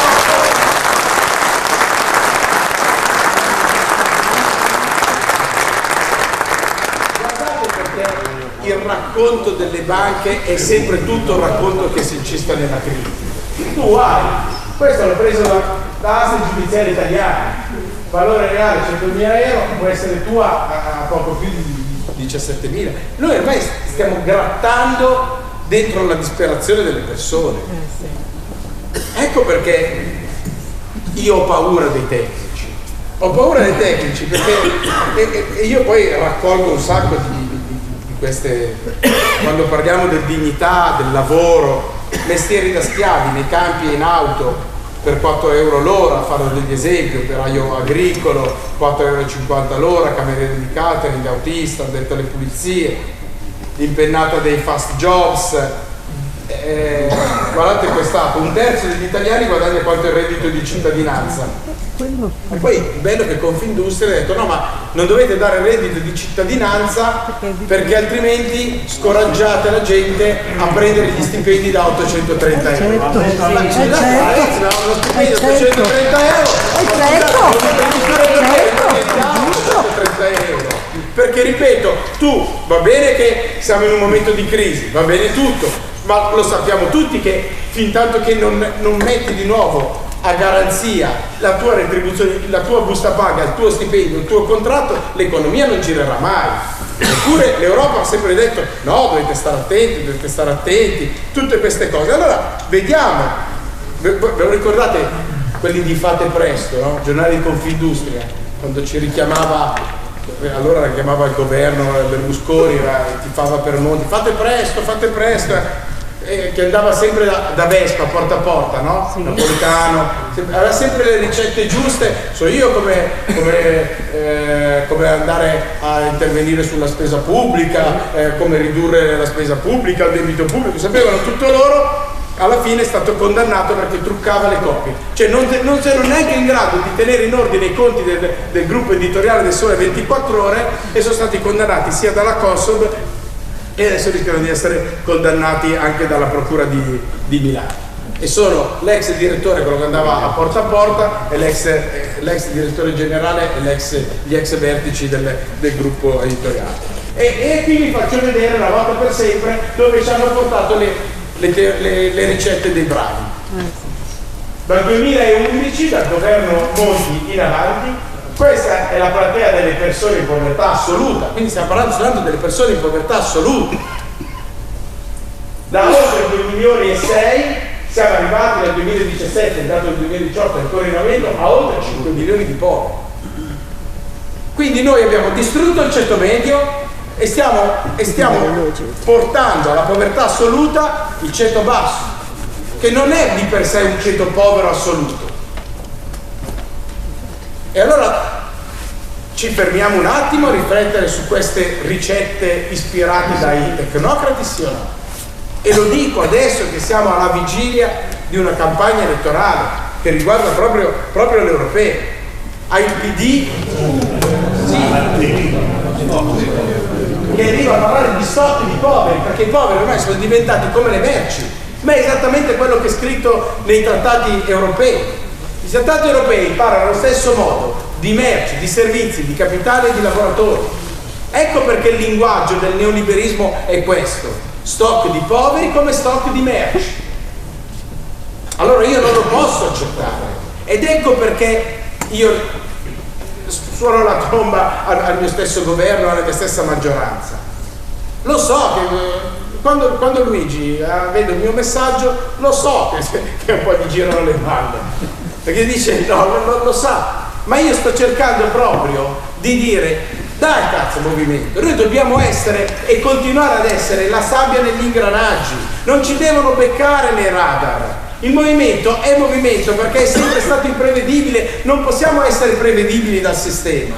Il sistema si autoprotegge per i fatti suoi e poi c'è già chi dentro il palazzo sta tranquillamente ad ascoltare il sistema. Ragazzi, Giorgetti questa roba qua è lui, l'ho detto in televisione.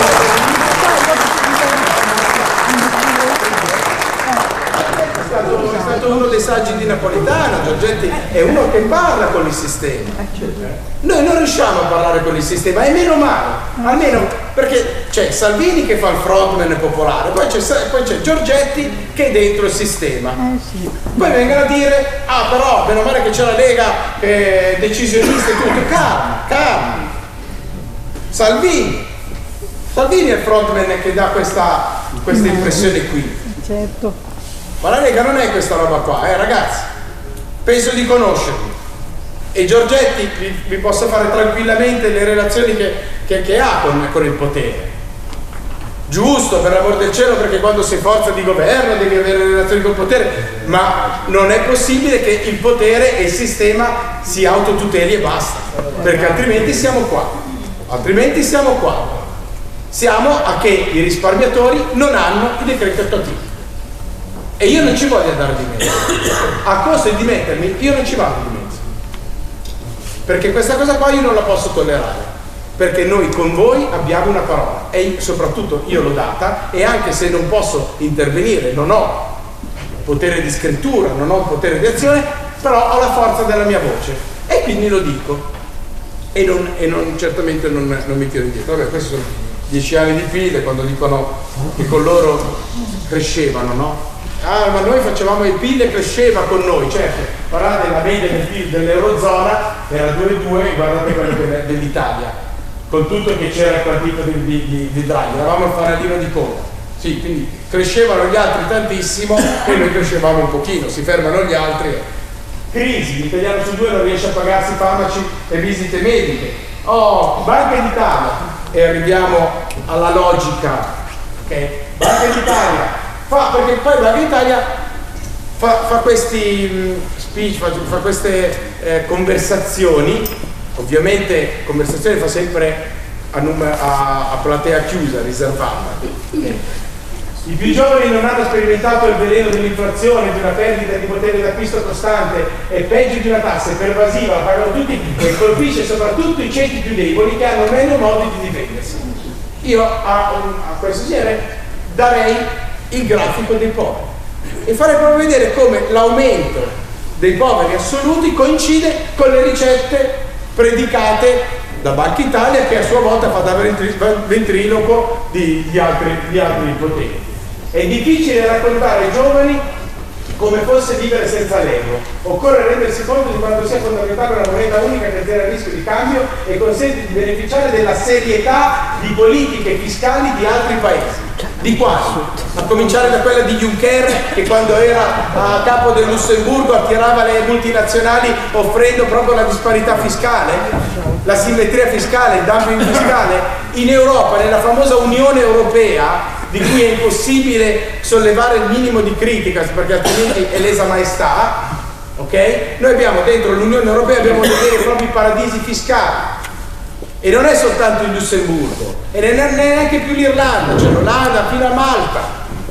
Accadono delle cose incredibili dentro il perimetro dell'Unione Europea. Allora non mi venissero a dire la serietà di politiche fiscali, perché se vogliono distruggere l'euro è esattamente con questa simmetria che lo distruggeranno. E ancora una volta mi rifaccio a Stiglitz, non cito politici.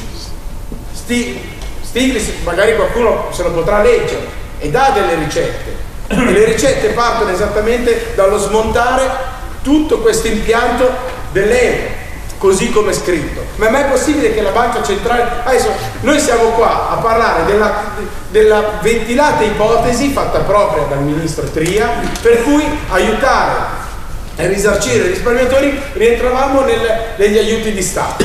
Quindi siamo di nuovo tutti a capo di là. E noi a Vicenza, non solo a Vicenza, dicevamo ma non sono aiuti di Stato. Al limite aiuto di Stato, il campanello ti deve suonare quando lo Stato ha ripulito le banche e le ha date a €1 ad altri istituti bancari. E lì non è successo nulla.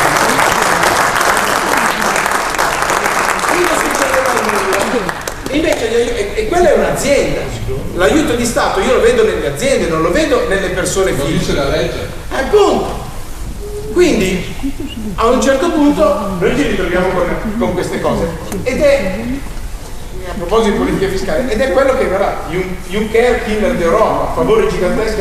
Poi lo scrivono, questo l'ho preso dall'Espresso. Però, voi ci pensate, no? Luigi Di Maio o Danilo Toninelli vengono bersagliati per le presunte gaffe, ok? Va bene, qualche volta gli scivola il piede sulla frizione, va bene, ma di là ci sono dei criminali economici, perché io non vedo trasmissioni, fiumi di inchiostro sul male che hanno fatto da dentro la Commissione Europea quando hanno azzerato i risparmiatori. Allora forse iniziamo a ristabilire i pesi delle frasi del tipo abbiamo sconfitto la povertà, che diventa ormai la domanda ripetitiva della signora Gruber, che è stata un europarlamentare del Partito Democratico e va a Bilderberg e nessuno le può dire niente.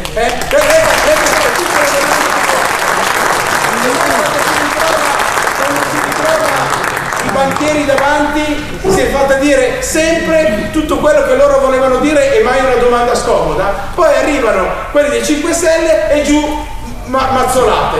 Sì. Tanto vi ho detto ai miei, se dovete andare figlioli, anche voi intanto tirategliela una sberla, chiamatela Lady Bilderberg e vedi come si incazza.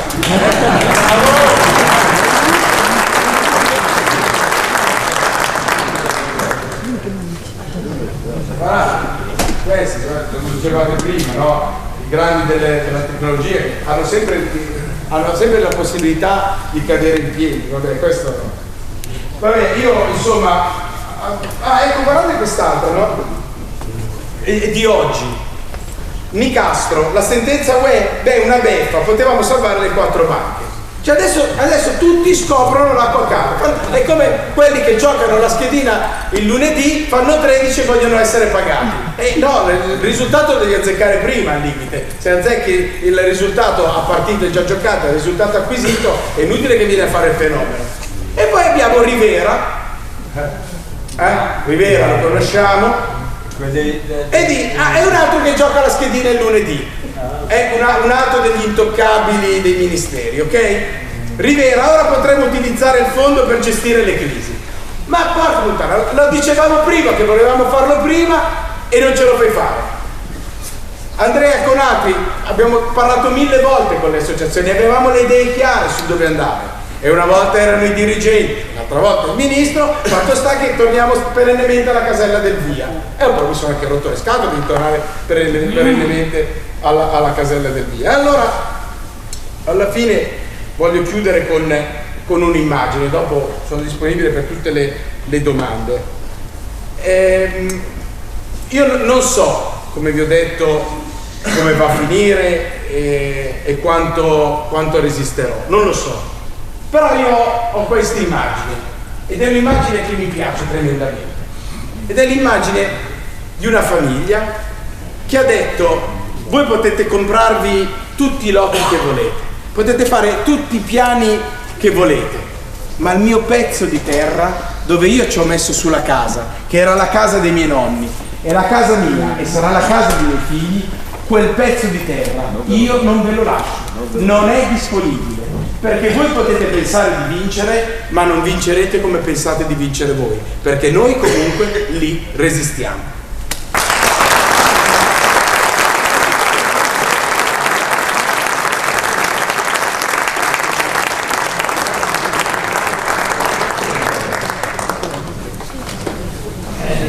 Senatore, allora, volevo dire, no, se lo Stato è ancora ostaggio della finanza o è solo Tria ostaggio della finanza, perché non si spiega come mai non firmi una cosa che tanto non sono soldi dello Stato, ma sono soldi di fondi di aumenti, di fondi di crediti di risparmio, eccetera.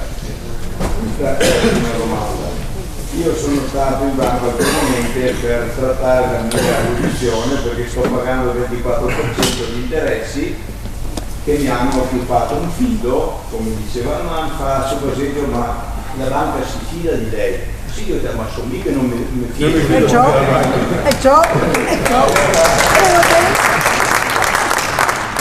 E allora, per quanto riguarda gli interessi, dobbiamo parlare con Milano, con Torino, con Genova, e gli daremo una risposta. Per quanto riguarda il suo fido che abbiamo erogato nel momento che ha fatto la richiesta di vendita delle azioni, quello deve rientrare. Sì, però ho detto, guardate che il mio fido, e penso che tanti qua dentro ne avranno, fido o prestiti o mutui, mi costa 50 centesimi, ho detto, perché questo, siccome che ho detto, il PD ha regalato il Veneto all'Intesa San Paolo, anche se lei non faceva, non importa, ha regalato il Veneto, ha regalato 2 milioni di correntino all'interno, il governo ha dato quasi 6 miliardi di cash per tenere aperto le casse e 17 miliardi di garanzia, questo l'ho detto parecchie volte. Allora io mi chiedo oggi la sofferenza che sta vivendo tutte le famiglie del Veneto, che sono moltissime, ma tanti non hanno il coraggio di mostrarsi, di parlare, perché il popolo veneto è anche fatto così. Perché è dignitoso. Sì, perché ha la dignità. Si possono togliere tutto ma non la dignità. Allora io mi chiedo. Perché sabato 9 febbraio non hanno trovato vetrine rotte, cassonetti incendiati o macchine rovesciate, perché noi abbiamo la dignità! È vero, è vero.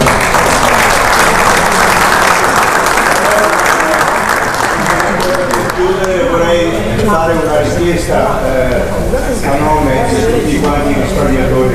I risparmiatori cosa possono fare oggi? Tornare a Roma a fare che cosa? Andare da Tria attraverso lei, avere un incontro e andare a trovare. A me Tria non dà l'acquito. Penso te lo posso confermare. Tria mi vede come fumo negli occhi e non solo Tria. Vedi, in un discorso normale io non dovrei dirvi andiamo a Roma, perché ci avete già mandato a Roma. Il problema è che veramente ho le mani libere. Io posso soltanto fare un'ultima cosa, che è quella di dire rinuncio alla presidenza della commissione d'inchiesta. È chiaro che poi la rinuncia o la mancata presidenza di un profilo, non voglio dire di Gianluigi Paragoni, ma di un profilo come il mio, ovviamente vuol dire che la commissione d'inchiesta deve essere soltanto così, cioè si scrive commissione d'inchiesta e si legge vediamo come. Alla Cravini. Una commissione d'inchiesta un po' così. Okay. Quindi metto a disposizione questo. Ho detto e lo ribadisco qui davanti allo streaming del movimento, davanti ad altri, che io non devo fare il parlamentare per fare il politico, perché tanto io non lo devo fare il politico. Ho fatto il parlamentare, ho scelto di accettare l'invito alla candidatura del Movimento 5 Stelle perché io credo che il Movimento 5 Stelle sia il soggetto imprevedibile della politica.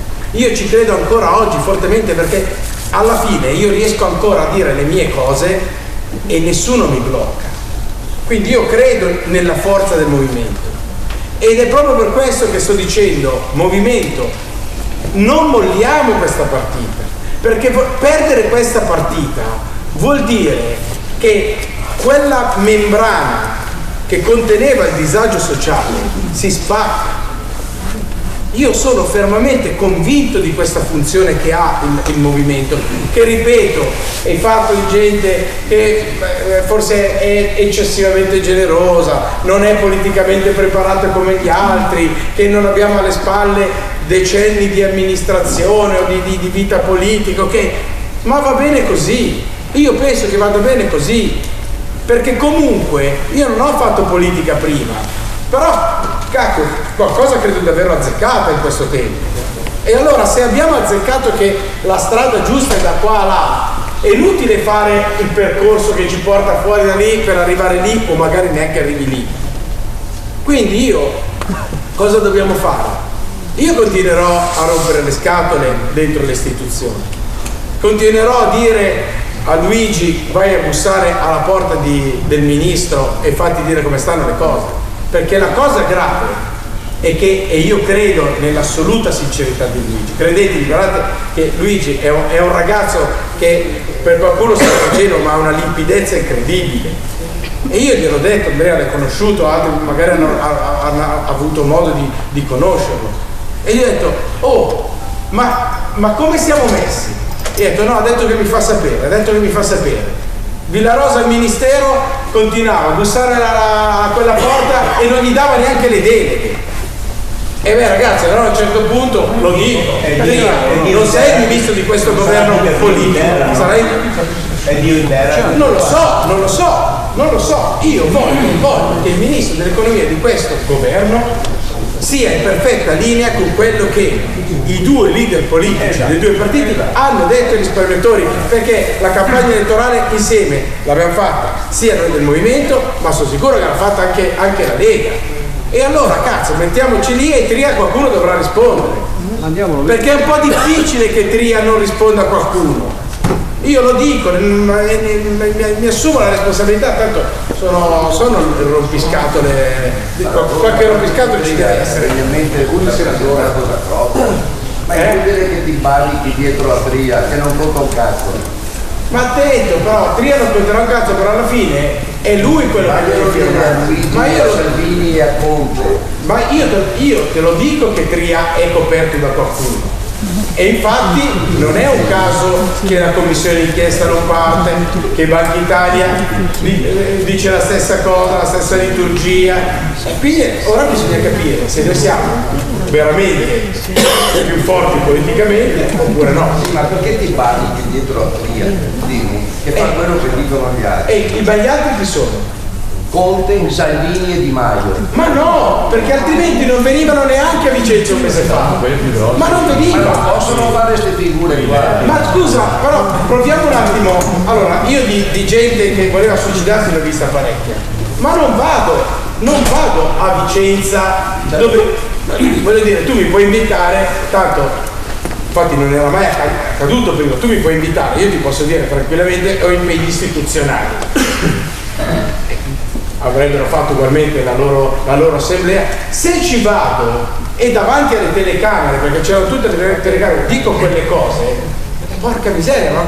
La cosa grave è questa, non è quello che ho detto a voi. La mia paura è che la politica, quella forza che il popolo ha fatto partire dal basso, sta battendo in testa. E io è lì che magari. Guarda che a Vicenza hanno accettato alcune associazioni e altre no. E questa è una pecca del Veneto che non fa squadra. Ma questo però, questa roba qua riguarda i risparmiatori. Io non voglio minimamente mettere in discussione. Poi tra l'altro io sono convinto anch'io che più riusciate a fare una massa omogenea e maggiore la vostra forza. Però quella cosa non la guardo neanche più, io devo guardare la forza politica di un governo. Sì. La realtà è che fanno proclami e basta. Ma ragazzi, però voi lo sapete benissimo, puoi fare un proclama un giorno, 2 giorni, al quinto giorno andiamo a casa. Questo, cioè avete una cosa che si chiama scheda elettorale, ci mandate a casa. Sai quanti proclami hanno fatto finora? Benissimo, io oggi avrei potuto non venire, raccontare, te l'ho detto, non devo fare politico, forse questa è la mia grande forza. Però allora non panicati dietro la tria. Ma non è che mi parico dietro la tria. Oggi il problema è Costa, è quello là. Ma va benissimo, però siccome non firma Costa, ma firma Tria, a casa mia io me la prendo con quello che non firma, non con quello che. Altrimenti poi ti dicono che sei un complottista. Io guardo le cose per quello che sono. Cioè, perché anche io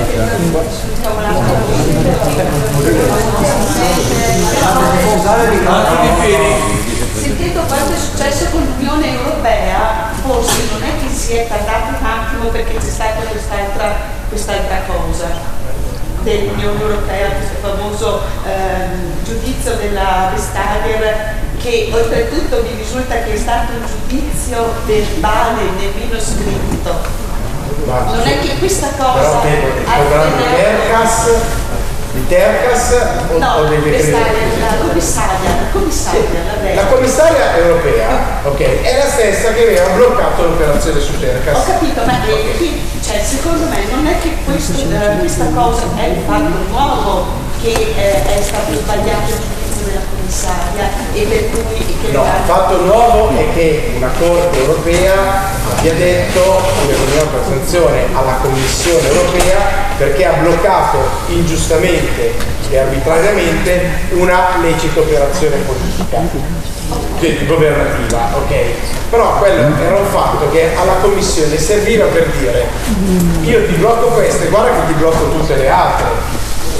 La politica deve prevedere, poi attenzione, tutti voi vi siete a un certo punto spaventati perché c'era questa espressione apertura di un procedimento di infrazione.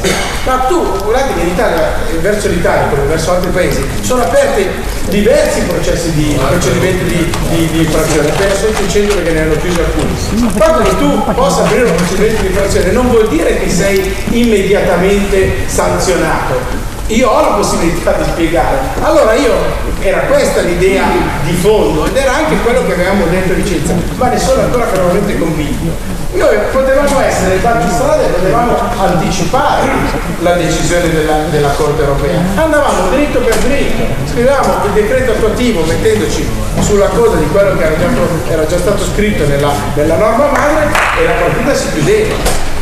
Sì, però la decisione della Corte europea comunque comporta un risarcimento di questo. Ma quello per il caso disciplinato, cioè per Tercas. Non puoi per analogia estensiva pensare perché poi tra l'altro non riguarderebbe neanche voi, al limite potrebbe riguardare le altre 4 banche. Ma il problema di fondo è che quella diventa veramente una interpretazione estensiva di un qualcosa. Si può aprire per amor del cielo, però ad oggi è mancato il coraggio, ieri e in parte anche oggi è mancato il coraggio ad andare dritto. Lui mi dice non ti barricare dietro Tria, purtroppo oggi Tria è questa cosa qua. Sei qua a dire questo, devi farlo anche a Roma. Ma tu pensi che a Roma non è...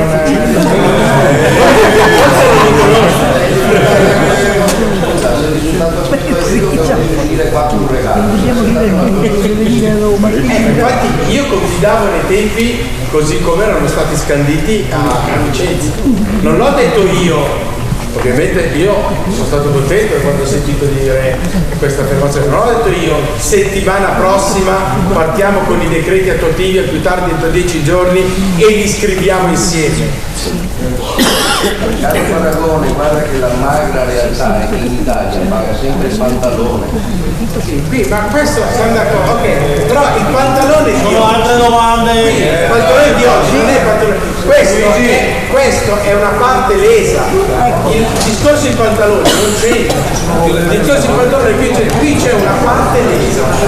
E la parte lesa deve essere risarcita. Va a parer mio. Organizziamo poi passiamo un attimo di qua. Faccio sentire anche senza Vengo io. Sì, ok. Buonasera senatore. Una domanda, quanti in Parlamento la pensano come lei nei confronti del ministro Tria? E se ce ne sono tanti, perché non fate una mozione di sfiducia?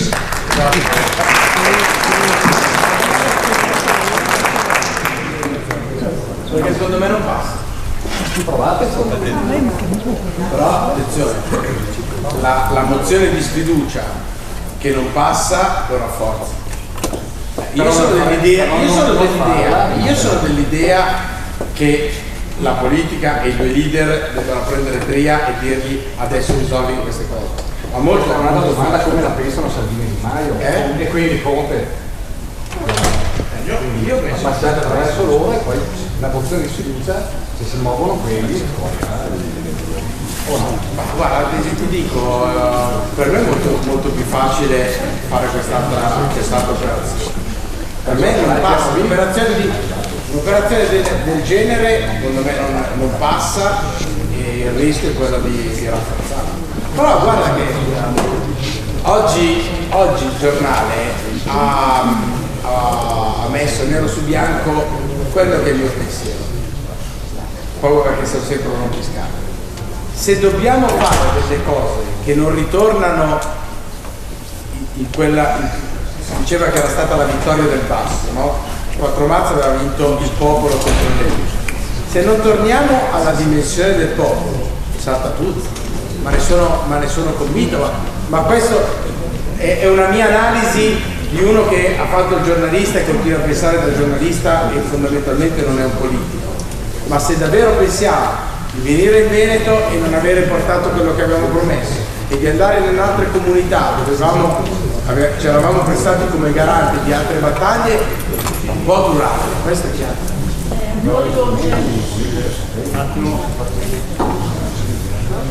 Sì, concordo pienamente che una mozione di sfiducia fatta da un pubblico ministro non porta da nessuna parte.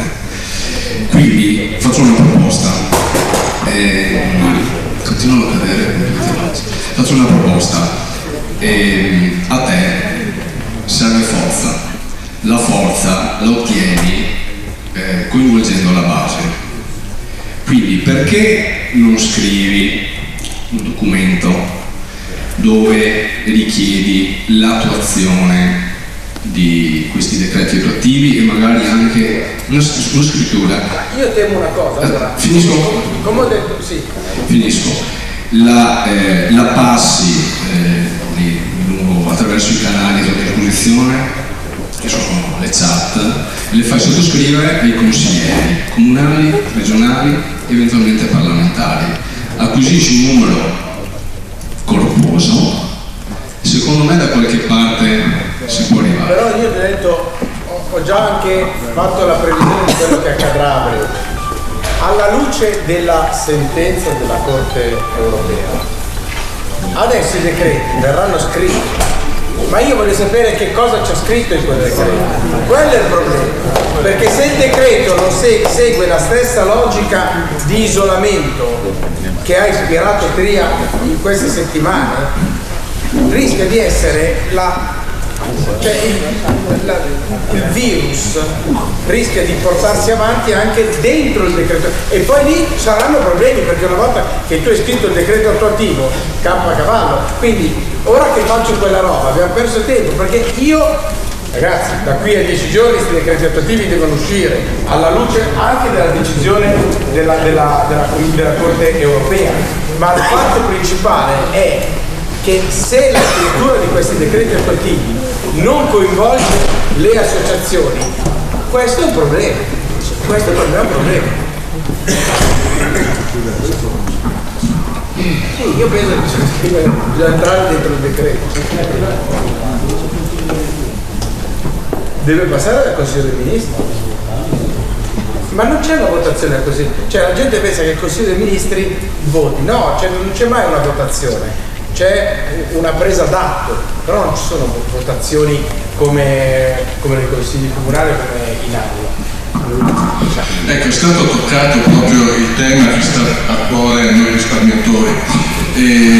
Noi del coordinamento Don Torta siamo sempre stati pazienti nell'attendere i decreti attuativi, perché confidiamo che questi decreti attuativi siano coerenti con il testo della legge di bilancio.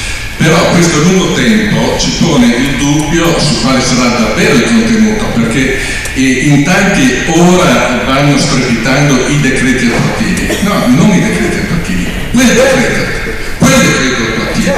Perché noi non dobbiamo dimenticare che la battaglia dei risparmiatori è stata una battaglia per superare una legge truffa fatta dal governo Gentiloni su input del precedente governo, che ci ha gabbati attraverso una legge di trasformazione sulle banche popolari venete, alle quali la politica veneta, le banche popolari venete e i cittadini veneti che l'hanno votata si sono subito piegati, mentre Bari è rimasta con dignità in piedi ed è ancora banca popolare. Quindi prendiamo atto di questo passaggio. E adesso con questo passaggio in Europa, attraverso la sentenza della Corte, Bari corre anche il rischio di prendere una bellezza dei soldi che a noi invece sono stati rubati. E quindi qua il tema della dignità è un tema importantissimo, perché anche di fronte alle pressioni di governo, anche di fronte alle blandizie di certi soggetti economici, bisogna avere la forza e la dignità di tenere ferma la posizione. Ma ormai questo è fatto.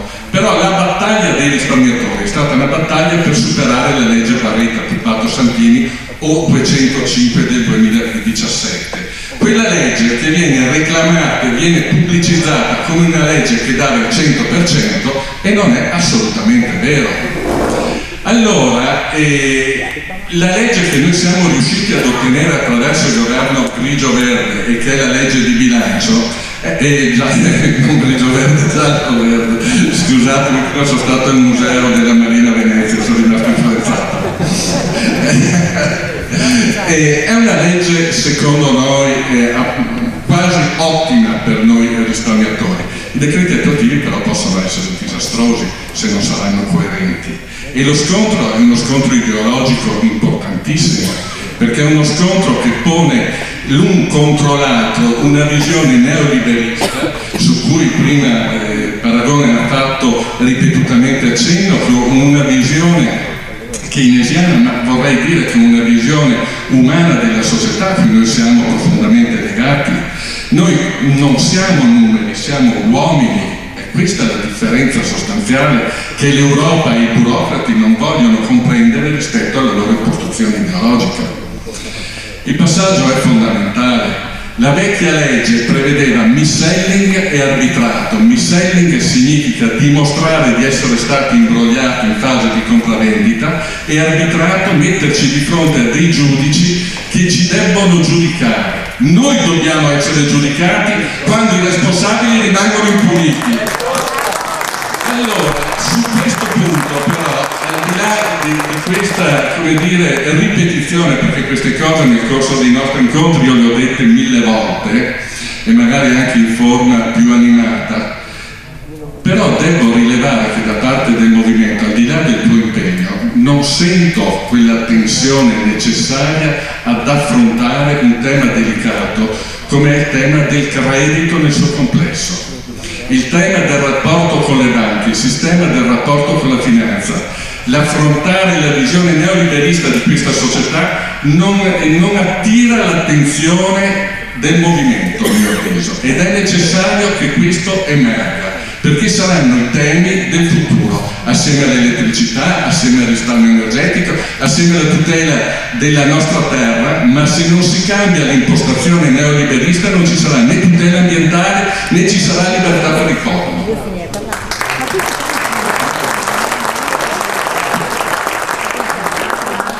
Guarda, io ti do perfettamente ragione. Il fatto di voler, lo dissi esattamente in campagna elettorale proprio qui, e dissi, noi dobbiamo ripartire dalla commissione d'inchiesta. Perché? Perché l'elaborazione di una tesi nuova del credito deve consumare prima, non voglio apparire politico o professorale o quant'altro, però è così, sono fermamente così. Se tu non compi la past destruens e la devi fare con la commissione di inchiesta, la past construens non nasce, perché soltanto se hai messo in chiaro quelli che sono i virus, quello che è il bubbone del sistema, tu non puoi scrivere una nuova teoria del credito, perché è lì. E tra l'altro non sarà neanche così facile da fare, perché l'impianto neoliberista ormai sono 20 anni che è entrato compiutamente dentro il sistema. Quindi io ravvedo tuttora l'importanza e la centralità della commissione d'inchiesta, proprio perché serve per disarticolare quel sistema. Loro hanno paura a fare una commissione d'inchiesta che ha una visione politica, perché guarda caso il sistema continua a passarsi gli stessi uomini. Fateci caso, l'uomo che esce da una banca che magari non ha fatto neanche così bene, te lo ritrovi nell'altra banca e poi te lo ritrovi in quell'altra banca. L'uomo che viene formato nel tesoro, poi diventa ministro del tesoro e poi diventa dirigente apicale dentro una banca d'affari. Cioè è un'elite, è sempre la stessa elite che continua a scambiarsi i soliti nomi. Allora, se tu fai una commissione di inchiesta fatta compiutamente con una visione politica, tu stai facendo un grande vantaggio, un grande favore al Paese. L'Italia ha bisogno di un sistema del credito che tolga completamente il virus che lo ha infettato, perché non è ammissibile un paese che ha una così alta quantità di banche fallite sotto lo stesso governatore della Banca d'Italia, che rimane sempre lo stesso, perché qualcuno prima o poi dovrà essere chiamato alle proprie responsabilità. Questo per me è fondamentale. Perché qui non ci sono altri due parlamentari che godono la mia grandissima stima e la nostra stima come risparmiatori. Però ci sono temi importantissimi, c'è la questione degli NPL che sta per essere discussa in Parlamento europeo, ma non sentiamo da parte del movimento un impegno forte in quella direzione. Se passa quella legge ci ritroveremo nelle stesse posizioni esatte della Grecia oggi. Sai qual è la fortuna? E dobbiamo metterlo in chiaro, sai qual è la fortuna? Questa è una battaglia formidabile per il movimento nei prossimi anni, ma per una questione di giustizia, non per un risultato politico. Sono d'accordo. Sai qual è la fortuna? Però la devi sapere cogliere. È l'operazione che stanno facendo in Germania. Siccome l'operazione di fusione che stanno facendo in Germania tra Commerzbank e Deutsche Bank vede interessate due banche nelle cui casse c'è una quantità di derivati impressionante, ok? Allora tu, per dare il consenso ad un'operazione del genere che diventa un'operazione di maquillage, perché ve lo insegnate voi, ogni operazione di fusione ti dà l'opportunità di un maquillage di bilancio. Allora cogli l'occasione di quell'operazione per ridiscutere tutto il discorso degli NPL, perché guardate che ormai anche a seguito della decisione della Corte europea finalmente si sta capendo che così con derivati dell'NPL non si va da nessuna parte. Ma guardate, guardate anche come le parole, ormai nel dibattito televisivo, giornalistico, è entrato il termine sofferenza bancaria. Quante volte sentite i dibattiti sulle sofferenze bancarie, ma questo è perché ci sono troppe sofferenze. sono scomparsi cittadini sofferenti. Cioè la sofferenza bancaria rappresenta il tema. Le persone, cioè i sofferenti, sono scomparsi. Poi si domandano perché la gente si incazza. Semplice, perché l'insofferenza nasce dall'invisibilità dell'insofferente. Ecco perché la politica è fondamentale. La politica è fondamentale perché dice l'NPL è un problema tecnico, il sofferente e l'insofferenza è un tema politico, ma il tema politico deve vincere rispetto al tecnico. Ecco perché io mi arrabbio e indico Tria. Tria è l'ennesimo esempio di come lo è stato prima Monti, come era Padoan e tutti i governi tecnici, perché il tecnico finora ci ha portato soltanto a sbattere, e sono i dati macroeconomici che ce lo dicono. Buonasera, io spero che siate disposti anche ad accettare delle critiche. Allora, io sono una delle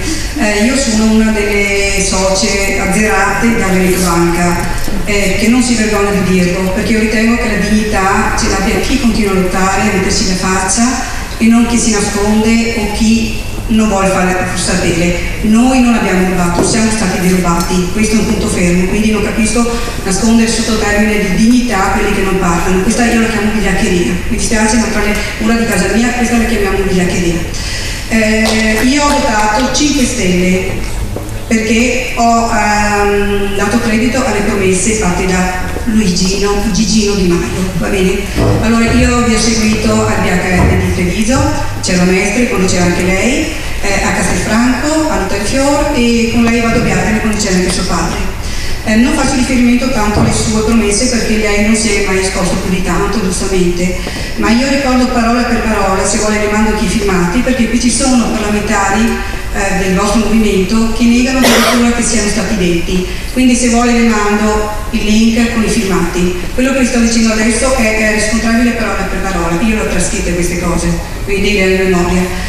Luigi Di Maio al Hotel Fiore di Castelfranco diceva vi prego non accettate l'elemosina, dobbiamo pretendere il 100%. Siamo arrivati che voi date un'elemosina al 30%, che nel caso della mia famiglia con il tetto di 100.000 euro arriveremo ad avere una percentuale del 15%, se avessi transato avrei avuto di più. Non capisco questo tetto. Nel mio caso, della mia famiglia, era un titolo cumulativo di 8 persone, purtroppo i miei sono venuti a mancare. Quindi noi ci troveremo a suddividere tra 6 fratelli 100.000 euro, 20.000 euro a testa. Questa è un'elemosina a casa mia, perché non ci compro neanche una macchina, al giorno d'oggi lo sa anche lei. Quindi io ho votato Di Maio per le sue promesse. Poi a un certo punto ho detto, se Banca Italia dovesse fare degli utili, quelli saranno utilizzati per risarcire voi truffati delle banche. Banca Italia l'anno scorso ha fatto 4 miliardi e 900 milioni di euro di utili. Dove sono finiti? Io ho chiesto un colloquio con il signor Jacopo Berti e il signore lo sa, ci siamo sentiti, vero signor Dinca? Io vi chiamo tutti i signori, i vostri titoli non so cosa farmi, non mi interessano. E questo non per mancanza di rispetto, però non ho né la voglia né il tempo di memorizzare se uno è senatore, se è onorevole, che cos'è, non mi interessa. Io penso solo ai miei soldi, la dignità la lascio tutta a voi, ridatemi i miei soldi, questo è il mio concetto fondamentale. Jacopo Berti ha chiesto un incontro, gli ha mandato delle mail, non si è mai fatto sentire. Ho contattato il signor Dinca che telefonicamente mi ha detto oggi pomeriggio Jacopo Berti la chiamerà. Passato lunedì, martedì, mercoledì non ci siamo più sentiti. Ci siamo salutati, l'ho salutato a Vicenza, lei lo sa, mentre apriva la porticina Di Maio che arrivava a fare le sue promesse non mantenute sui decreti attuativi che dovevano essere emanati entro breve. Quindi che i 5 Stelle ci mettano così tanto la faccia, a me non sembra, perché molti si sono defilati, anche i signori che rappresentano il Movimento 5 Stelle a Montebelluna. Alvise Maniero, con il quale io ho avuto un incontro assieme a Emanuele Raduzzi, certe cose gliele abbiamo date noi, certi documenti, perché di banche non sanno nulla, e se non mi sbaglio mi sembra che siano inseriti nella nuova commissione, giusto? No. Mi è arrivata voce, non lo so. Comunque ho letto anche un articolo dove il signor Dinca parla della commissione come qualcosa che porterà ad impedire che in un futuro accadano cose del genere. Io gli ho scritto, l'ha presa la mia mail, noi siamo ancora vivi. A me interessa non quelli futuri, che per carità anche loro vanno tutelati, ma noi siamo qui adesso, siamo ancora vivi per vostra sfortuna, siamo vivi e pretendiamo giustizia di quello che ci è stato tolto. Avete fatto delle promesse, Alvise Maniero ha negato che Di Maio, come pure Villarosa, che Di Maio avesse fatto queste promesse. Abbiamo dovuto mandargli il link e ancora dice no, ma non è così. E allora se tanto mi dispiace, io ho votato i 5 Stelle, ho venduto il mio voto a voi, tutta la mia famiglia, e siamo anche attaccati da qualcuno perché non si capisce più.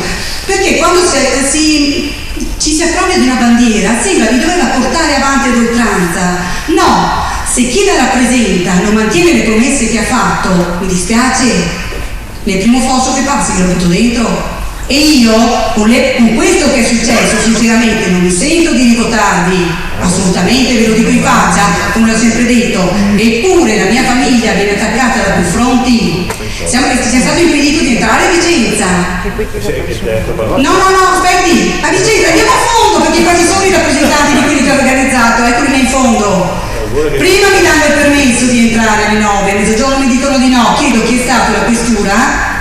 Non rispondo, la questura interpellata, no aspetti, la questura interpellata mi ha detto di no, allora qui si fa il buon e cattivo tempo, quando la gente parla ed è pensante teniamoli lontani, meglio che siano zitti. No, quindi facciamo il processo al movimento e ci sto assolutamente, le altre cose le vedete voi, ok? Ognuno qui c'è.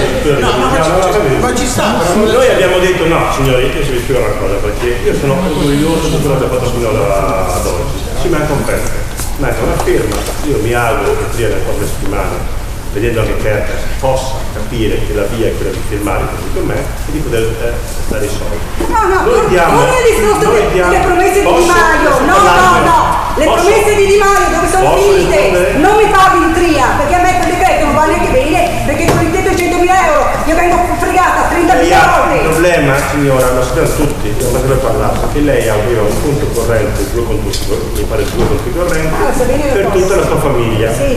Il problema è questo, il decreto invece dice che cosa? Che sono 100.000 euro per singola persona. Ma se sono trovata la giustizia! Io le dico anche una cosa in più, $1,5 miliardi non copre tutti i danni purtroppo no, perché per coprire tutti forse ci volevano 20 miliardi di euro che non ci sono.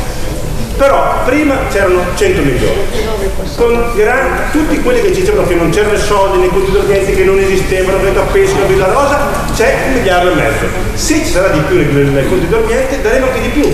Questo ha detto anche Alessio e anche Bitonci insieme, va bene? Da vedere come. Lì il problema. Lì è il problema. E quando, per l'amore di Dio, ma non è quando che tra un mese o il 9 febbraio o manca poco, manca tanto. Il problema è vedere come, perché c'è il problema sull'arbitrato. Questo è il problema. Allora, noi stiamo lavorando per poterlo risolvere. Poi potremo fare tutto meglio e facendo tutto meglio può essere che un caso su 200.000, va bene, non venga risolto. Probabilmente il suo caso non verrà risolto. E come il massimo della tristezza mia per l'amore di Dio. Suicidi vari, c'è tutto l'elenco degli imprenditori che si sono tirati sulla spesa. Può succedere che su 200.000 non si interviene su uno in maniera adeguata. Può succedere, ma guardate che la buona volontà c'è stata tutta. Il movimento è il movimento che ha trovato $1,5 miliardi nei conti d'organizi.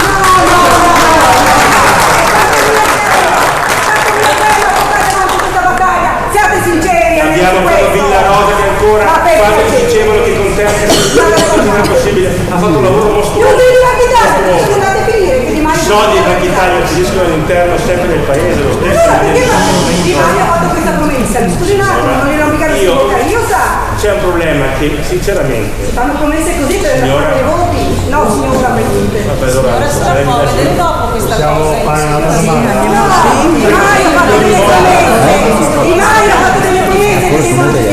Luigi si sta comportando benissimo. Luigi si sta comportando benissimo con tutti noi ben, sì è vero, guarda, io ti assicuro sicuro si mette una volontà eccezionale a fare le cose, una volontà e una fermezza. Dopodiché non sempre tutto è una bacchetta magica per fare le cose e non sempre tutte le persone ti rispondono alla stessa maniera. Per cui in questo momento qua c'è un disastro sul lato attivo.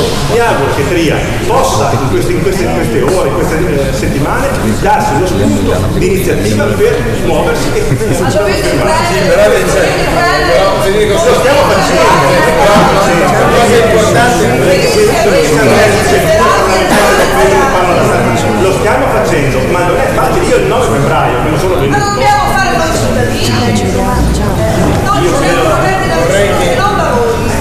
Guarda, sono qua. Alleati e fate pressione sul governo. No, la cosa importante Federico è questa, cioè non scrivere un decreto attuativo che lui ha nella sua testa. È il decreto attuativo che è in linea col percorso che abbiamo fatto, perché noi alla norma madre ci siamo arrivati mettendo sempre le associazioni attorno a un tavolo, condividendo e parlando. Lui non può pensare che nell'ultimo pezzo si scrive il suo decreto attuativo, perché altrimenti vanifica quello che è.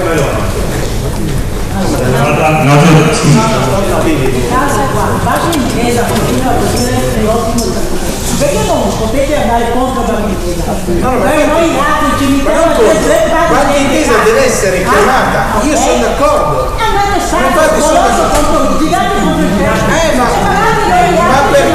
Ma perché la commissione d'inchiesta è il presupposto per queste cose? La commissione d'inchiesta, secondo il mio punto di vista, deve domandare anche a Banca Intesa del guadagno che ha avuto rispetto all'acquisizione a €1 di una banca, perché come ha spiegato Andrea e come sapete benissimo, vedo anche Luigi in fondo e ne avevamo parlato anche in quell'assemblea, non è che quell'operazione di acquisizione che è stata fatta da Banca Intesa non ha portato un utile a Banca Intesa, come si è portato un utile? E allora a quel punto Banca Intesa in qualche modo deve aiutare lo Stato, ha fatto lo Stato, e nonostante no, ma c'è un problema che quando gli hanno fatto comprare le banche ad €1 gli hanno fatto scrivere un bel foglietto in cui praticamente si metteva tutto a specie di taralluce vino, per usare un'espressione molto popolare. Ma costituzionale, sì, costituzionale o non costituzionale, ad oggi questo è quello che è stato fatto prima, è stato fatto prima. No, perché Piatello che ha fatto le cose che non ha fatto potrebbe attraverso la sua potentissima associazione impugnare, no? Sto dicendo questo. No, perché il governo non può impugnare la legge del governo. Ma non puoi rivedere un contratto, anche se sei governo, non puoi rivedere un contratto, devi agire, non puoi rivedere un contratto, devi agire con Banca Intesa e dire, siccome questo è un problema, ok? Cara Banca Intesa, ci dai una mano a rendere ancora più corposo il fondo, perché altrimenti non ci ma certo, ma l'abbiamo detto nella commissione d'inchiesta, ma l'abbiamo detto, questo te lo dico qui, cioè non ti sto promettendo che ti vengo a saldare il debito di 100, perché me l'hai detto, me l'hai riconosciuto prima, io ho sempre fatto passi molto misurati alla gamba, ok? Quindi non sto dicendo questo, sto dicendo che secondo me Banca Intesa, nella mia visione, Banca Intesa dovrebbe essere chiamata quantomeno a partecipare ad un qualcosa che è moralmente giusto, eticamente giusto, in un mercato in cui le banche continuano a dire che affrontano sfide etiche. Noi gli affrontiamo subito una partita etica e di aiutarci a risarcire i risparmiatori sul giusto risarcimento. Paola, no, un'altra domanda, faccio io le domande per cortesia. Buonasera e grazie di ascoltarci. Io vi lancio un messaggio che spero portiate a Roma, perché è un anno che questo governo ha iniziato io ho fatto grande tifo, però ho visto che tutte le cose importanti non sono state fatte e c'è una frase che le riassume: cancellare le leggi del PD o genericamente le leggi state fatte da Monti e di quel periodo del neoliberismo estremo, cancellarle. Io non ho visto niente. Quando ho sentito che lavorate sul 71 della Costituzione ho detto: ma come 71? È l'81. Ma dove andiamo ancora col pareggio di bilancio e voi cambiate 71? È quello. Oppure la fattura elettronica. Ma io mi trovo la fattura elettronica che l'ha voluta il PD, che danneggia le aziende, che fa impazzire già una situazione difficilissima, e la promulgate. Non parliamo dei vaccini perché sennò aiuto. Cioè, il problema è cancellare le cose del PD. Non posso trovare che fate. Anche la legge del bail-in è del PD, ma tirate via queste cose. Stiamo facendo una conclusione ci sono alcune leggi che sono arrivate direttamente dall'Europa e che qualcuno ha accelerato l'approvazione. Attenzione, io non so che qui dentro abbia parlato del 71 e dell'81, non mi sembra di aver parlato del 71 e dell'81. Se mi chiedi del pareggio di bilancio, quella è una sfida che non fai in un anno ed è una sfida decisamente importante e che la cogli con le imminenti elezioni politiche europee, perché se in Europa cambiano sensibilmente le maggioranze e non vince la maggioranza attuale che ha espresso quella commissione, sicuramente puoi rivedere anche il pareggio di bilancio. Ma abbiamo le europee. Non si può toccare l'81. No, non è che non si può, ma se adesso hai le europee, è proprio dall'Europa che devi far partire nuovamente la discussione. L'ha fatta Monti in un mese, non l'ha scritta Monti in un mese, ti sia chiaro. No, Monti ha accelerato l'approvazione. No, allora, parliamo con coscienza di causa. Monti ha accelerato l'approvazione quando di fatto già il governo precedente, che era quello di Berlusconi, si era già impegnato nell'approvazione. Lui ha accelerato i tempi, ma non è una legge emanata, approvata e pensata dall'Italia. Quella legge arrivava dall'Europa. Loro hanno anticipato in tempi di record, perché in quella fase lì, se non dovevamo fare i più secchioni della classe, il mondo non era contento. Io lo dicevo a Rai 2, è stato uno dei motivi per cui anche se mi invitarono a chiudere la trasmissione, e sono quindi convinto che il pareggio di bilancio sia una cretinata assoluta, ma non è che ci vado da solo. O lo facciamo in Europa con una nuova maggioranza, oppure da solo non ce la fai. Cioè adesso non ce la fai. I soldi per le banche non ci sono finché c'è il pareggio di bilancio. Ma questo non è vero, perché tu hai soldi nelle banche, a parte che 1,5 miliardi c'è. Ma 1,5 miliardi c'è, e intanto iniziamo a distribuirlo. Qui siamo fermi sulla distribuzione. Il 1,5 miliardi c'è, è previsto nella legge di bilancio, che è nella legge di stabilità, è previsto. Va scritto questi 2 benedetti decreti attuativi che ti dicono come devi arrivare a quel 1,5 miliardi. La legge di bilancio lei la presenta in Europa. Ma è già stata approvata? Scusi, perché Monti ha istituito l'ufficio di bilancio che vi lega le mani. No. Tirate via questi legacci. No. Vi prego. Il 1,5 miliardi c'è, è già stato stanziato. Il problema alla base, perché alla base, adesso risolviamo, io sono molto pratico. Io adesso ho da risolvere un problema per cui quel 1,5 miliardi c'è e deve arrivare il prima possibile attraverso i decreti attuativi. Mi sembra che questa sia la priorità, no? Ok, bene. Io sollecito il ministro Tria a dirci non quando firma, perché tanto di firma si deve, che decreti attuativi ha in testa.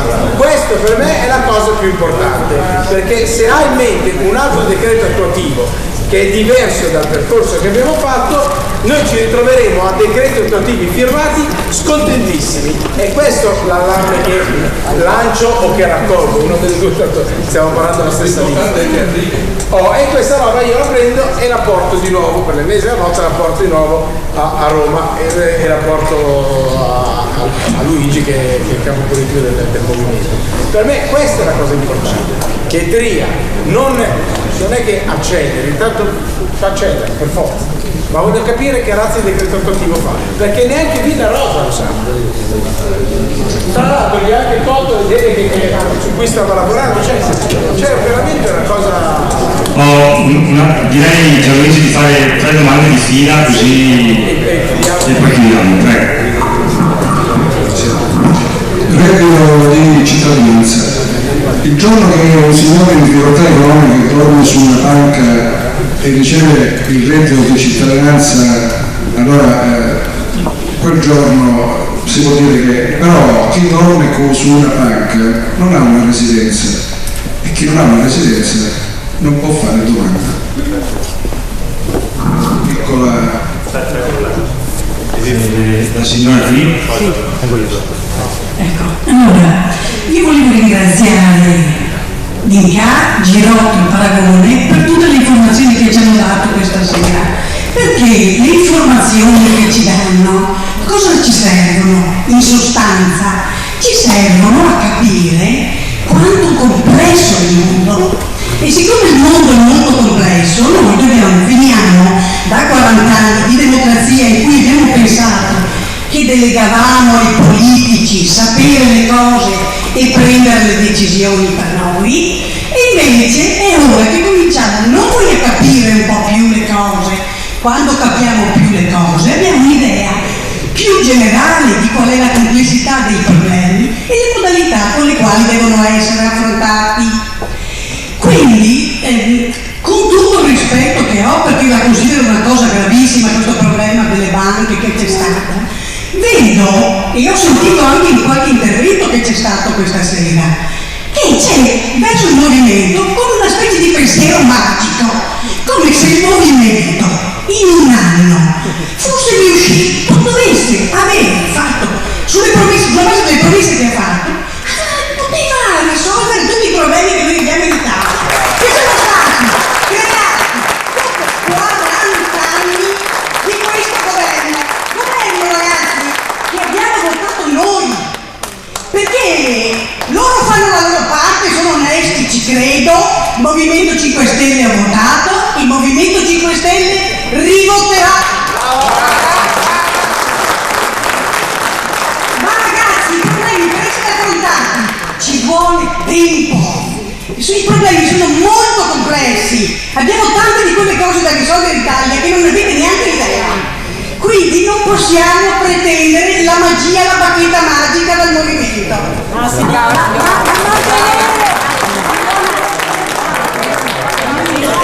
Signora, metti acqua in bocca, se non sai cosa dire. Hai capito? Buonasera. Ecco, l'ultima domanda e poi lasciamo la parola a Gianluigi. Ma tenere le promesse fatte, Signora, non mi hai sentito. Metti acqua in bocca. Quando era in opposizione nel precedente governo sosteneva no all'obbligo sia alla raccomandazione, parlo in termini di vaccini. Sappiamo che la Lorenzina ha fatto un decreto legge grazie al suo governo dichiarando uno stato di epidemia quasi generale in Italia, smentito spudoratamente dall'Organizzazione Mondiale della Sanità, da Gentiloni stesso. Ci vediamo oggi che state lavorando su un decreto legge 770 che se non c'è qualche cambiamento sarà più drammatico e peggiore di quello prima, perché non ci sono queste epidemie che ci vogliono far credere. Io sono stato sindaco e dall'OMS, Organizzazione Mondiale della Sanità, mi è arrivato un documento che dovevo fare un determinato protocollo nei confronti dei miei cittadini su un'emergenza inventata, e questa è scienza, OMS.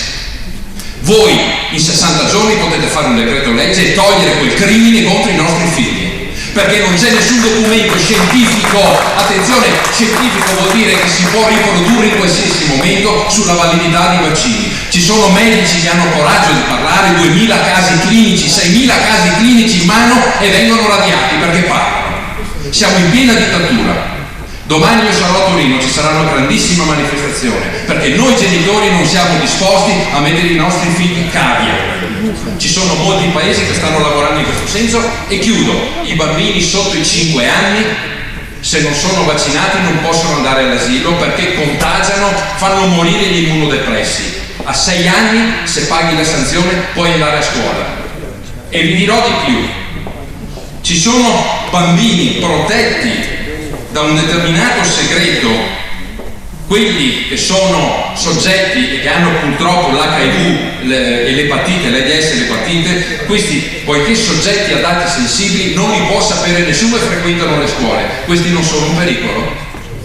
Allora, su questo vi invito, cancellate immediatamente, avete 60 giorni di tempo, con un decreto legge, come ha fatto la stronza della Lorenzini, me ne assumo la responsabilità da sindaco, perché mi ha denunciato per crimini contro l'umanità, perché ho informato i miei cittadini sugli effetti collaterali, deve anche avere il coraggio di cancellare questo obbrobrio.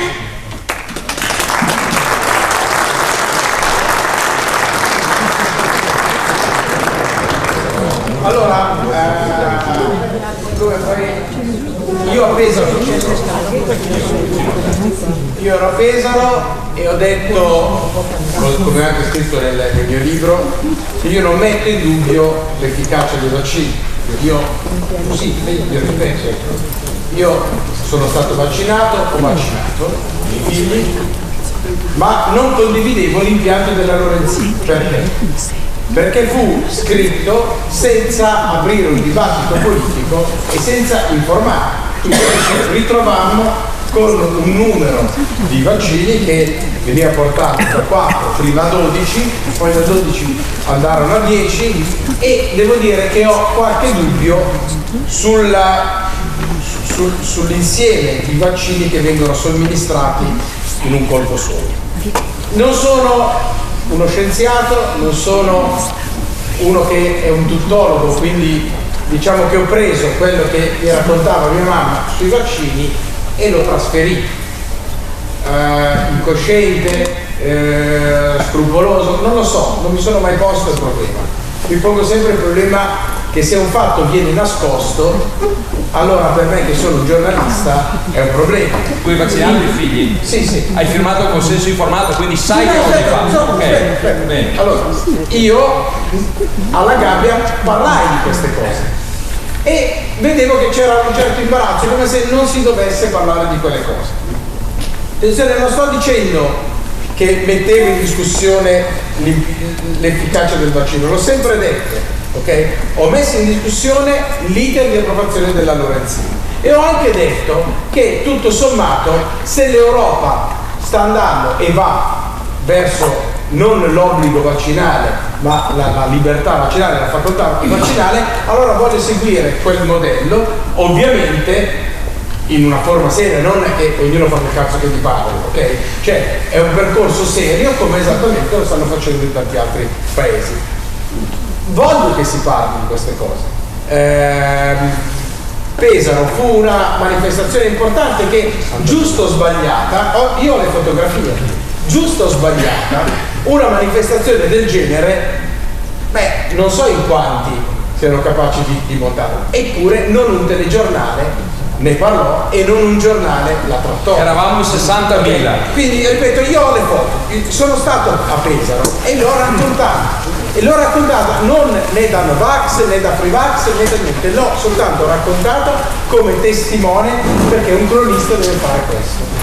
Quindi ho messo insieme alcune cose che non capivo e non capisco della Lorenzin. Se tu mi metti l'obbligo vaccinale non capisco perché io ti debba liberare con un documento in cui mi prendo la responsabilità. Non capisco neanche perché da 6 anni se pago di fatto il mio figlio non vaccinato diventa meno untore. Cioè, ci sono delle cose che non mi tornavano. Devo anche dire che il fanatismo di alcuni Novax è pari al fanatismo di Burioni, perché non mi piaceva l'uno, non mi piacciono gli altri. Penso che soltanto attraverso una discussione seria in cui vengono rispettate le opinioni si può andare verso una scelta consapevole e matura. Quindi nel caso invece ammettiamo, è vero, Giulia ha detto prima una cosa e poi non è stata immediatamente trasferita nell'articolato di legge. Io mi auguro che non si arrivi ad un qualcosa per cui i concorsi pubblici li devi fare se sei vaccinato anche sugli adulti o se questo obbligo vaccinale comincia a espandersi, perché io personalmente non lo trovo corretto e non lo trovo neanche in linea con quello che accade in altre realtà dentro la stessa Unione Europea. Quindi non sono né in Commissione Sanità e voglio capirlo anch'io. Un po' più di confronto non avrebbe fatto male, perché poi la bellezza del movimento è sempre stata questa, cioè la capacità di confrontarsi attraverso le idee. Gianluigi, una cosa però, Gianluigi è così, La mia opinione invece, mia moglie che è una biologa con un dottorato di ricerca, noi abbiamo fatto forse insieme, è che secondo me, con o senza legge, i figli vanno vaccinati per me. E io ho fatto vaccinare mia figlia con o senza legge, non per 10 ma per 12 vaccini, perché sono fermamente convinto che facciano bene per la salute dei nostri figli. Per cui all'interno, per cui con o senza legge, proprio non è il fatto della legge, io contesto a te il fatto che ti affidi a pochissime persone che hanno un pensiero no, siamo in tanti, veniamo censurati e questo è la parte scientifica, ti affidi a pochissime persone, mentre tutti gli altri si affidano in maniera diversa. Ecco perché ti dico, secondo me tu non stai facendo il bene della tua famiglia non vaccinando, come senza legge, invece secondo me fai il bene del tuo vaccinando. Questo è il pensiero, al di fuori di tutte quante le confrontiamoci, ho chiesto da per farti spiegare che il pensiero è variegato, va bene, all'interno del movimento e siamo messi così. Confrontiamoci. La scienza è un'altra cosa. Confrontiamoci. La scienza è quella che studia i bambini anche non vaccinati e come sono messi. Io preferirei a vaccinati, lo fanno, preso antibiotico, sono pronto ad altri. Questo perché non studiate questi casi? No, però attenzione, se non vedete l'immunodepressi, però ci sono immunodepressi, quella è la gravità. Posso io vi chiedo per cortesia di informarvi in maniera attenta, perché se vi fidate, quando avete un tumore, alla fine dei conti fate la chemio. E la chemio per molti siete sani magari vi dite invece che la chemio non funziona e questo non funziona, alla fine si ricorrono a quei metodi. Vi prego di informare in maniera accurata sulla fase vaccinale e di non ascoltare informazioni che vi arrivano di striscio, di Todino, eccetera. I medici servono per questo.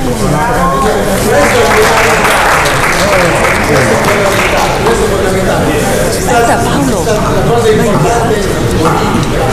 mi dai un messaggio che sta